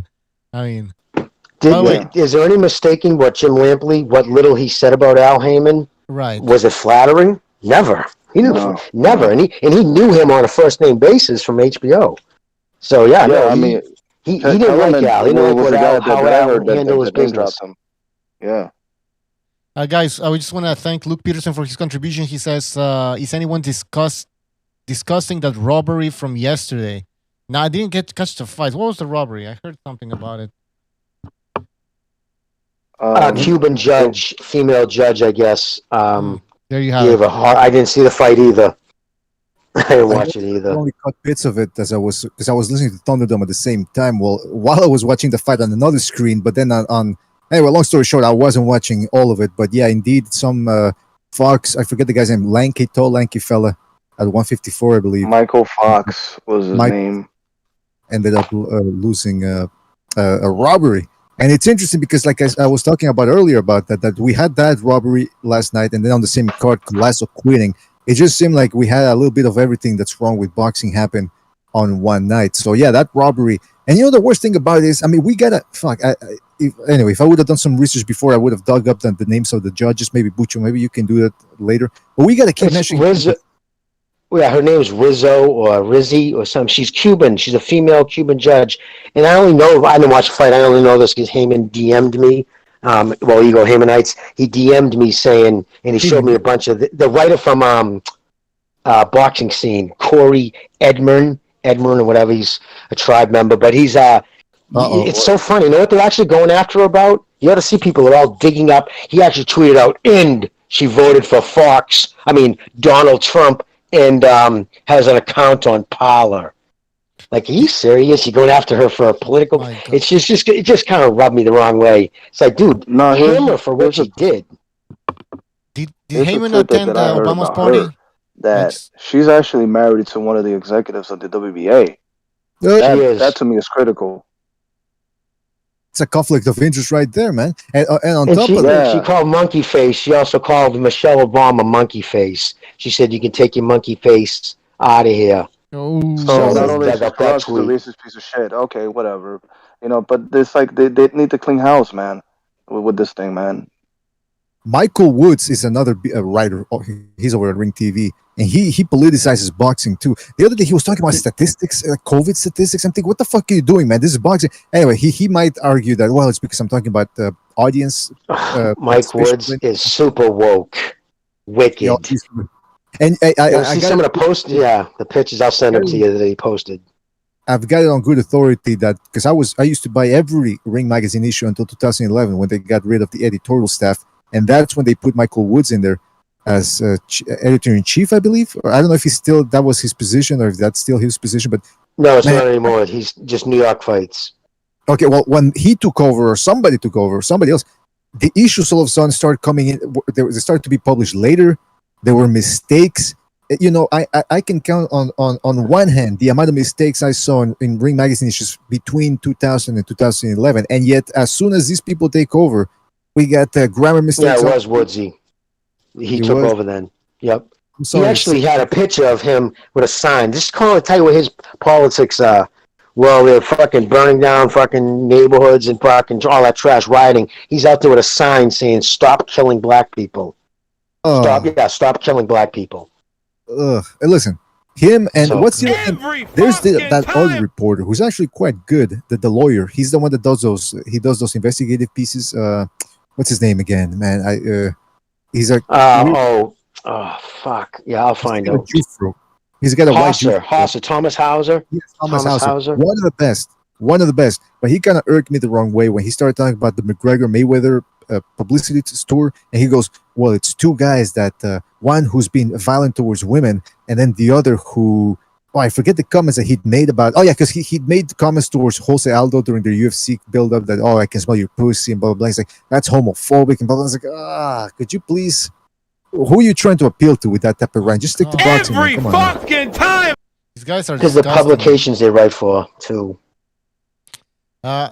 People in the chat. Let me read some. Oh wait, let me check the phone lines first of all. We have a phone call. 205. You're on the air. 205. What's up, y'all? What's up, BDA?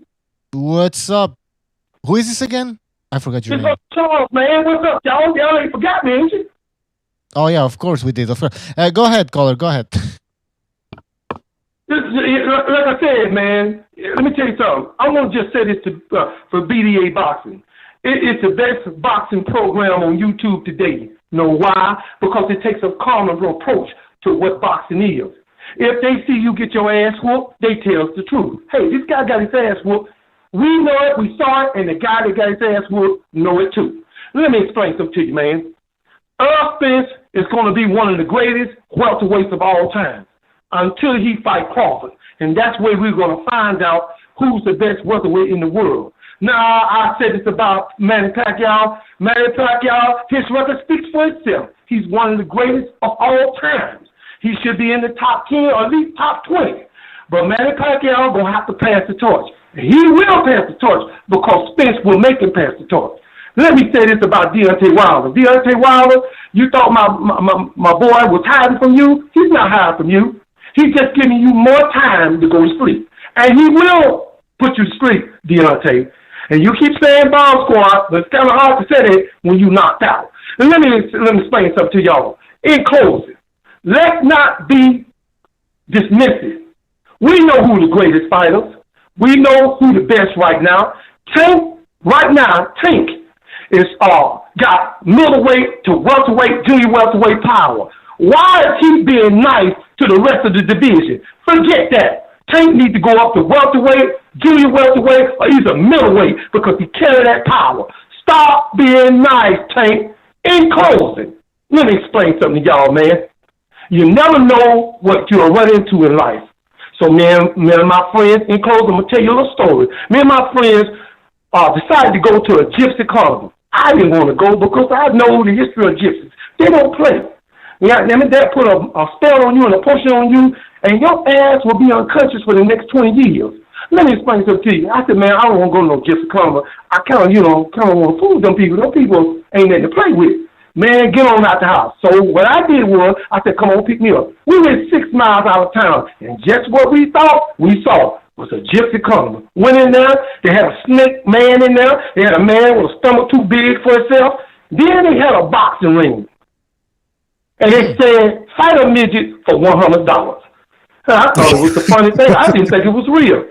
But my friend said, man, I ain't got no money, so I'll fight the midget. I said, man, we don't know who that is. And then the midget came out in the ring. Oh, we laughing and falling down, just laughing at this fool.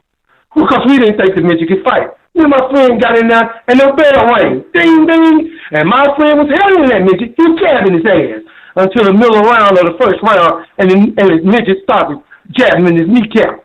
And all of a sudden, on the side of the ring was some curtains. And we didn't know why the damn boxing ring got curtains. And all of a sudden, he got my friend up against some curtains, and a little small arm reached out with a tack hammer and hit him in the damn head. Knocked his ass out. The midget in the ring with the boxing glove ran his pocket, and the midget behind the curtain took all his clothes off. Do y'all wonder, or could you imagine, what it felt like taking my friend back to town, 6 miles, 6 hours out of town, butt naked with the car smell like ass and feet? Well, if you don't know, ask me. I'll tell you what it smells like, ass and feet. So be careful what you do nowadays, because you might get done in doing it. And that's all I got to say, man. Earl Spence will become the undisputed welterweight champion. Tyson Fury will become the undisputed heavyweight champion of the world. And that's it. It ain't changing my goddamn mind. And it is what it is. And I love you. I love you, I love your anecdotes, bro. You're awesome. Is this a real caller or what? Gee, all right. Thanks for the call, man. Great call. Call back again next time. Wait, did I get that? Did I hear it correctly? The midget ended up stripping the guy up after he knocked him out? That's what he said? Yeah, he was in the car smelling like ass and feet. Gee. Sounds like a good time. He underestimate always has your fucking opponent. awesome anecdotes like that, man, that dude. Guys, I want to thank Brian in the chat for his contribution. He says, what do you guys think? Al Heyman is so quiet and not shown on camera. And if the PBC dies, will the PBC fighters stop acting like divas? All right, so why is Heyman always hiding? And if the PBC dies, will PBC fighters stop acting like divas? Who wants to take this question? Well, I can tell you, Heyman just doesn't. It's not hiding. It's not having to answer for the things, your decisions. You know what I mean? I'm not gonna. It's almost it's. You know, you can say you're into privacy, but at some point that privacy becomes smug narcissism. Like, I'm above even answering to the sport that some say I control. I'm not even going to talk to reporters. I'll feed shit to other people, to hand-selected stenographers like Hoppenjigger. So. Wait, are you talking about Heyman? Yes, Heyman. Okay. That lack of transparency, you know, it's like, it pretty much deteriorates the trust between the fans and the product that you're selling. So it's smart on his part to avoid scrutiny, you know, because if they're asking questions about, you know, about shady business dealings, you know, preventing big fights from happening, you know, why would you talk to the media if I'm Al Heyman? So yeah, he's gonna be, you know, kind of be crooked with that shit. He's Wilder full time with headphones on. Same thing with Wilder. Why he didn't want to take questions from the media. He didn't want to hear them asked because the damage would have been done just hearing them asked. Oh yeah. Yeah. Apology. You want to say something? Oh no, I was just checking if you lot can hear me. Yeah, I'm at work, so I won't say much. All right. No, hey, by the way, let's also place a little blame on the fighters' side when it comes to any type of organization, because if these fighters, I mean, maybe it wouldn't work if they complained to Heyman, it couldn't hurt to say, listen, I want the big fights, but these fighters they get comfortable. They go along with the comfortable skill. Because that's the other thing. Some people say, yeah, but there's a reason why people are loyal to Al Heyman's because they get paid. They get paid. And it's not even that, dude. They get actually, you look at what they fucking make, dude, per fight. Spence makes 1.75 per fight, guaranteed. Whether it's on pay-per-view, whatever, he might get a cut of the pay-per-view, but if it's not on pay-per-view, it's 1.75. Fucking Crawford gets 3.5, and the rest of the guys, if they get anything over, it's spittins. Now, not at all. They're all getting industry standard. Their loyalty lies in their contract. They can't do anything. Again, like Canelo, any fighter, right? You're a fighter. You have your own little management crew. You might have your guy like Heyman above you. But if you want to fight somebody, your guy can pick up the phone, call his guy. Like, you know what I mean? That's the one sport, boxing, you can do that. You can reach out and talk to people about, it's that shit. Like, if you're on a professional football team, your agent can't call another team where you're under contract. They just, no other shit lets that. But not with Heyman. I need his written authorization to even speak to another team. That motherfucker controls every aspect of your career. So it's not loyalty. They have no choice. They're contractually obligated not to go fight Canelo in the DAZN, even if that means you fucking lose $10 million. See, that's insane. That's insane. Because what I was trying to get at was maybe some of these fighters, they get paid, but they get complacent. They go along with the schedule. But yeah, that's another good point, though. Like, that's what I was saying earlier. Like, maybe even if they were allowed to voice their opinion, they wouldn't be able to move Heyman because at the end of the day, Heyman's the pimp. He treats them like a bunch of bitches. And, like you said, some of them are bottom bitches and some of them are the queen bitches. Like, you got the guys, the guys fight 2 times a year. They get the big, a little meat on the bone, and everyone else, like Jimmy says, they get the crumbs, they get the scraps. Gary Russell's probably the only guy, which is weird because he's the longest reigning champion in boxing, and he's literally fought 6 times since 2014. It's just disgusting. But he's the only one who half-heartedly will put out, shirts questioning some of Heyman's moves, sublimely, like he's not directly doing it, but what it's the meaning. But it's just all that. It's that type of thing. Like a real promoter would not let the longest reigning champion, and then again, it's imagine if Bob Arum was fucking Gary Russell Trainer's manager, and he only was fought 6 times since November 14th. So 2014. Imagine the he would get crucified daily on Twitter. It's just crazy, the double standards and the hypocrisy. And you know what? I have to give Dolores some credit because the comment she wrote, or he, I don't know if he's a he, she, go look at the PBC fighters' net worth. Errol Spence, net worth approximately 7 mil. Tank Davis, approximately 4 mil. Caleb Plant, not even worth 1 mil. And those are guys that have been established for years now. I mean, people keep talking about how Tank Davis is one of the biggest stars in boxing. That's what some of the demographics says. Wouldn't that guy, one of the biggest names in boxing, be able to be worth more than 4 mil? I mean, exactly, dude. It's not just the money. It's the fights that define you as a fighter. It's like these proclamations are just like word of mouth. They're not really proven in the ring. I mean, it's no doubt that these fighters these fighters are treated with kid gloves. They're not matched up, tough. So fucking Twitter champions. They do all that beefs through Twitter. You know what I mean, dude? It's disgusting. Social media, it's been great because it offers fans this, which is I think a great thing for fans, but it also offers the fighters like Garcia. Like, I mean, come on. I mean, if he didn't have social media, he would have to fight to get his fucking publicity. It just sucks. Yeah, he would have to. You know what I mean? Exactly. So it's a sword that cuts both ways. Yeah. All right, let's stick to phone call. No phone calls. All right, we've been here for almost 2 hours.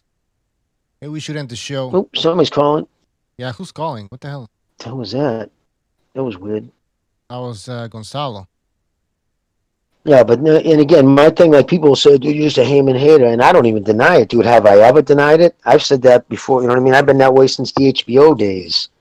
So that's where my beef starts with him because, I'll admit I was a big HBO fan because I got to the guys over there meet like Lampley and shit, and he was a great dude, and they all love Mickey and shit, and so that's stupid. It meant nothing, but I liked HBO, and what Heyman did to them, and then right out of boxing's not been the same since HBO left. Again, dude, think about this, guys. You gonna tell me boxing's in a good place? I'm excited for a Rigondeaux fight. I'm looking forward to it. Yeah. Right? I mean, think about that. And that's because the Casimiro that they got the PBC is promoting. He's also insufferable too. I mean, no disrespect to this guy Donaire not giving him a payday, but like that was some next level shit. Cause like I've never seen a fighter do that to somebody. It's like, yo, you've disrespected me. You've pretty much held up the process of the VADA testing. So guess what? You're not gonna eat. Have fun. Getting paid like peanuts fighting Rigondeaux. And I actually want Rigondeaux to beat this guy. But do you think that's this is an excuse though? Because like, come on, like VADA testing, like just let them use what they want to use in a fight, man. That sounds like an excuse to me. Yeah, I mean, I was thinking the same thing too. But like, it was like, if the paperwork was done in time, okay, yeah, like get the fight done. But like, I don't know, man. Like, it was fine, previously. Well, Costamare, you want to weaponize drug testing. Yeah, the Filipino kid, Sean Gibbons, said shit wasn't smart. He said shit about, and Donaire's wife, she's the man and shit, but he said some silly things. But listen, he wouldn't. They were using a loophole. You know how all right, Donaire is big. He has been always big on the fucking drug testing. That's one thing you have to give him credit. He's always like, I'll take it 24/7, 365 days a year. Casimiro, on the other hand, his boys were saying, "Oh no, man, we've been doing VADA. We're enrolled in the WBC fucking anti-drug. That's 365 days a year." And Donaire was saying, "No, but that's bullshit because they have 100,000. You're not fooling me. We know what's going on. They have $100,000 budget for all the fighters throughout the whole world. How many? You know what I mean? Like nobody's getting tested. A handful of guys a year. So they were trying to use that as that's their drug testing protocol." And Donaire was like, bullshit. They were claiming that they were under the WBC the clean boxing program, which is like basically a trial offer compared to the 24/7 thing with VADA. Exactly. And they were trying to say that they were using they were clowning. So fucking, I don't blame Donaire. So the fact that they were so unwilling to go see VADA tells you that he was probably fucking around with the shit. I mean, they all are. Somebody actually, I saw pictures of Plant. He's juicing. He juiced. You can see the tits. Yeah, I'll send you pictures after, guys. I think it's the fact that Donaire's so eager to weaponize drug testing. I think it's the other way around. I think he's on something. Well, that's just me personally. Oh, really? Okay, well, I was just going on that. I was going by what Steve Kim's his article and shit. But think about it. Donaire never really pushed for this in any other fight before until now. I don't really see him pushing it in his last fights, so it seems fishy to me. I mean, when you have a manager with the Twitter handle Knucklehead, yeah, I think you're pretty much a dead giveaway. Knucklehead Sean, shady business. Exactly. He's kind of changed, man. He used to be a lot cooler. He's one of those dudes who got involved with fucking. There's another kid, man. I don't want to say his name, but he got a job at Top Rank. I used to be pretty cool with it. Just I still am, but it's just his attitude's changed. He just become like, you know what I mean, a little full of themselves. It's kind of crazy. Yeah, it's kind of like a wrestling, like a cheap like wrestling heel like manager type of thing. I could see through the gimmick. You're just trying to clout chase with your fighter. With Inouye.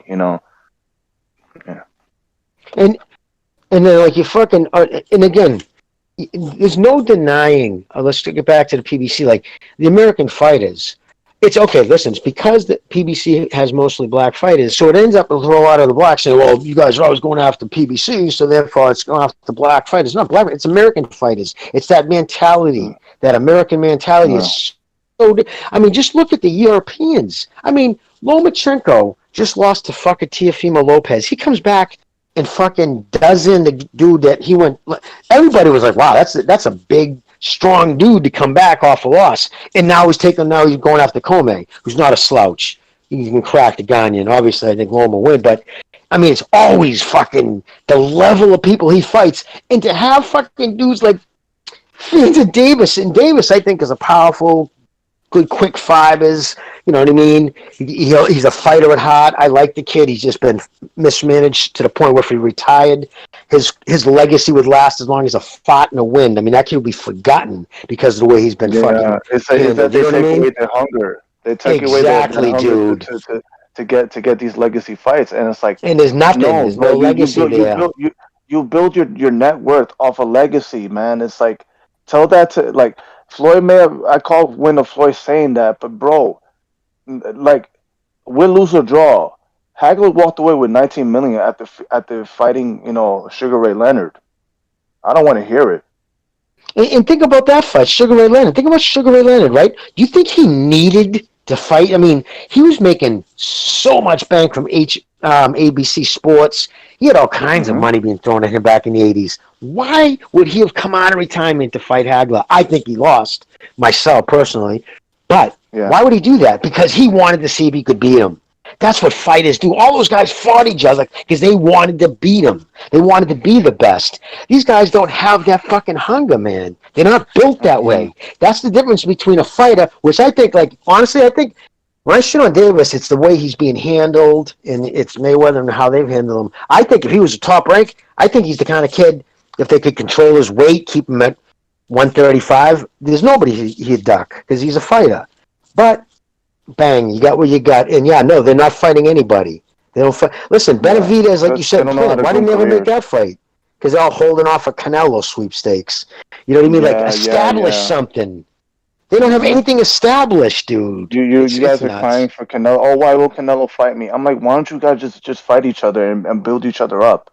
Forget Canelo. Right, exactly. And again, it's all, listen, this is a stain of the Mayweather era. The protect the O under all circumstances. Right. That has been such a terrible. Mindset. Dude, back in the day, you get fucking, a loss is a loss. Like it is in the UFC. You lose, you come back and fight. I have more props for a dude who puts forth, like, remember when Prograis lost against fucking Taylor? Nobody was fucking saying, oh, Prograis a dog. Well, I mean, somebody might have been saying it, but if you put forth a great effort, 90 seconds, all you hanging out, nobody's gonna give a fuck if you lost. Yo, no lie. On Twitter, I saw this leaked video of, I guess, the 2012 men's boxing team, and they had Caleb Plant, old fresh face. You had Errol Spence Jr. I can't remember the other two, but I remember Errol Spence said on that video. I swear to God, I said, it's like, yo, if you don't know who I am, you're a bum, and that's the mindset that they have. It was like, yo, you better recognize who we are, us American fighters, because we're here to take over, and that just wasn't the case this past decade, was it? Put that picture up against the 1984 Olympic team. Yeah, and I think this team ever.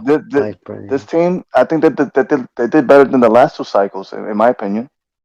Well, now what did they end up getting? Just a couple of bronzes, though, or something? Yeah, they got a couple of silver. Duke Reagan and what's this guy, Keyshawn Davis. I thought they did okay. I think I'm glad you watched it. I admit I didn't even watch it. This is the last two Olympics I haven't watched for the first time in my life. Dude, we used to plan everything around the Olympics for boxing. There used to be block parties, bro. I mean, well, back in the day, we had Muhammad Kawi and Mark Breland. We had guys that you knew the minute they were coming out of the amateurs, they were going to get signed. They had big contracts being thrown at them by promotional companies. People were fighting over Sugar Ray Leonard to come on when he come out of '76 Olympics. So it was a different mind. It was huge. It was such a big part of the American psyche. I can't stress that enough for people who aren't old enough to remember that shit. It's so different. Nobody cares today. Yeah, I mean, they think that there's an implicit bias against American fighters, in the gold medal matches. I mean, I said it myself. It's been a 33-year tradition since 1988. I mean, I think that's when shit got weird. I may be wrong. Look what they did to Jones, dude. Come on, that was no matter whatever happened in Roy Jones's career. It's forever burned in my psyche of him just standing there in that fucking ring. They shut the lights off, nobody's there, and he's just standing there, stoned, stunned, silent, like he could not believe they took it from him.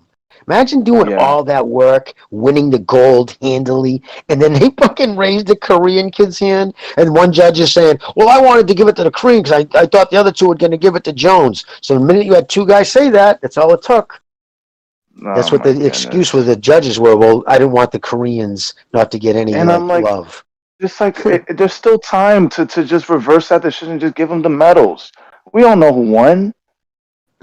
Yep, they never did. They fucked that guy. That's why he always had kind of a chip on his shoulder right out of, the images. Had his own promotional, company, like right off the bat, Square Ring, that was like, to me, he's kind of he is a trailblazer, for boxing, boxers who who want to become a brand. Oh, I was definitely a fan of Jones back in the 90s, man. Towards the fucking later part of his career, when he started jumping classes and obviously avoiding certain people, then then it was what it was. But when he was in his prime, dude, and people could put a glove on him, he was good. He was real good. Right. All right. They all were back then, though. All right, guys. Maybe we should you end the want to show wrap at it this up? point. Yep. Yeah, we've been talking for a while now. It's a good 2 check. hours. But we'll definitely have more shows soon. So I know we were having a show, 2 shows a week or something. We're gonna be back having more shows. We have a big fight at the end of the month, so definitely there's a lot to talk about. Well, next couple of weekends we have some decent fights. Funny, this weekend, even now, because he's fucking 57 years old, he's forced to fight. Stand still and fight now. But We're also, savages. Virgil Ortiz versus Ichidizis Kapliauskas, Yeah, that should be a Big good time. one. That's the one I'm looking forward to. That's a good. Yeah, we can. I'm see high a on good- that kid, big time. I just Yeah, hope me he too. fucking. I just want to see him lay off some of the. He's got to turn the heat down some of those punches, man. He can't throw everything with bad intentions like that. Couple of reasons. It'll fucking give him energy later in the fight. Take 50% of your punches. Don't put everything on him. Few reasons. The guy will get used to it. No matter how hard you punch, a guy gets used to your strength.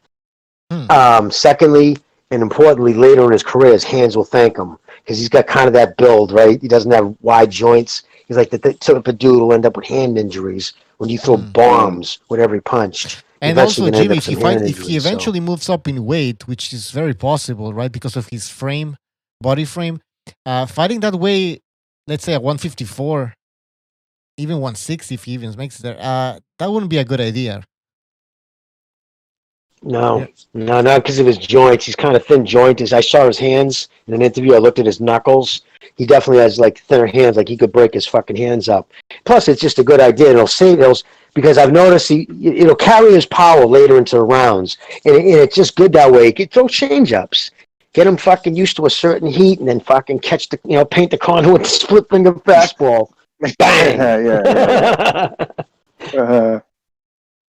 All right, guys. But all right, BDA Bucho, thank you for having the show. And even the morning, dude. I've been watching some of these guys. They get 500 people viewing their show at 9 a.m. I noticed, when you're not doing shows, people are starving for boxing talk. All right. We're gonna feed the people, the masses. But guys, thank you for The joining masses. us. We'll see you next time. Take care. All right. Peace, guys. Peace. I don't even know how you hang up on this shit. I see. Are we off the air, brother? I'm trying to hang up. Well, you guys can stay if you want. Oh. You guys can stay. So we're still on the air? Yes, we are. Because I'm trying to leave this shit. How do you hang up on this? Oh, I see. All right, I'm out. All right, guys. On YouTube, you can still hear me. Thank you for joining us, Norman Lewis and GB Guthrie. Thank you for joining the membership program. Don't forget, we have a membership program where you get special perks. No, that's not it. Where is it? There you go. You get the BDA loyalty badges, special emojis, and exclusive film analysis. You get all of that if you join the BDA membership program.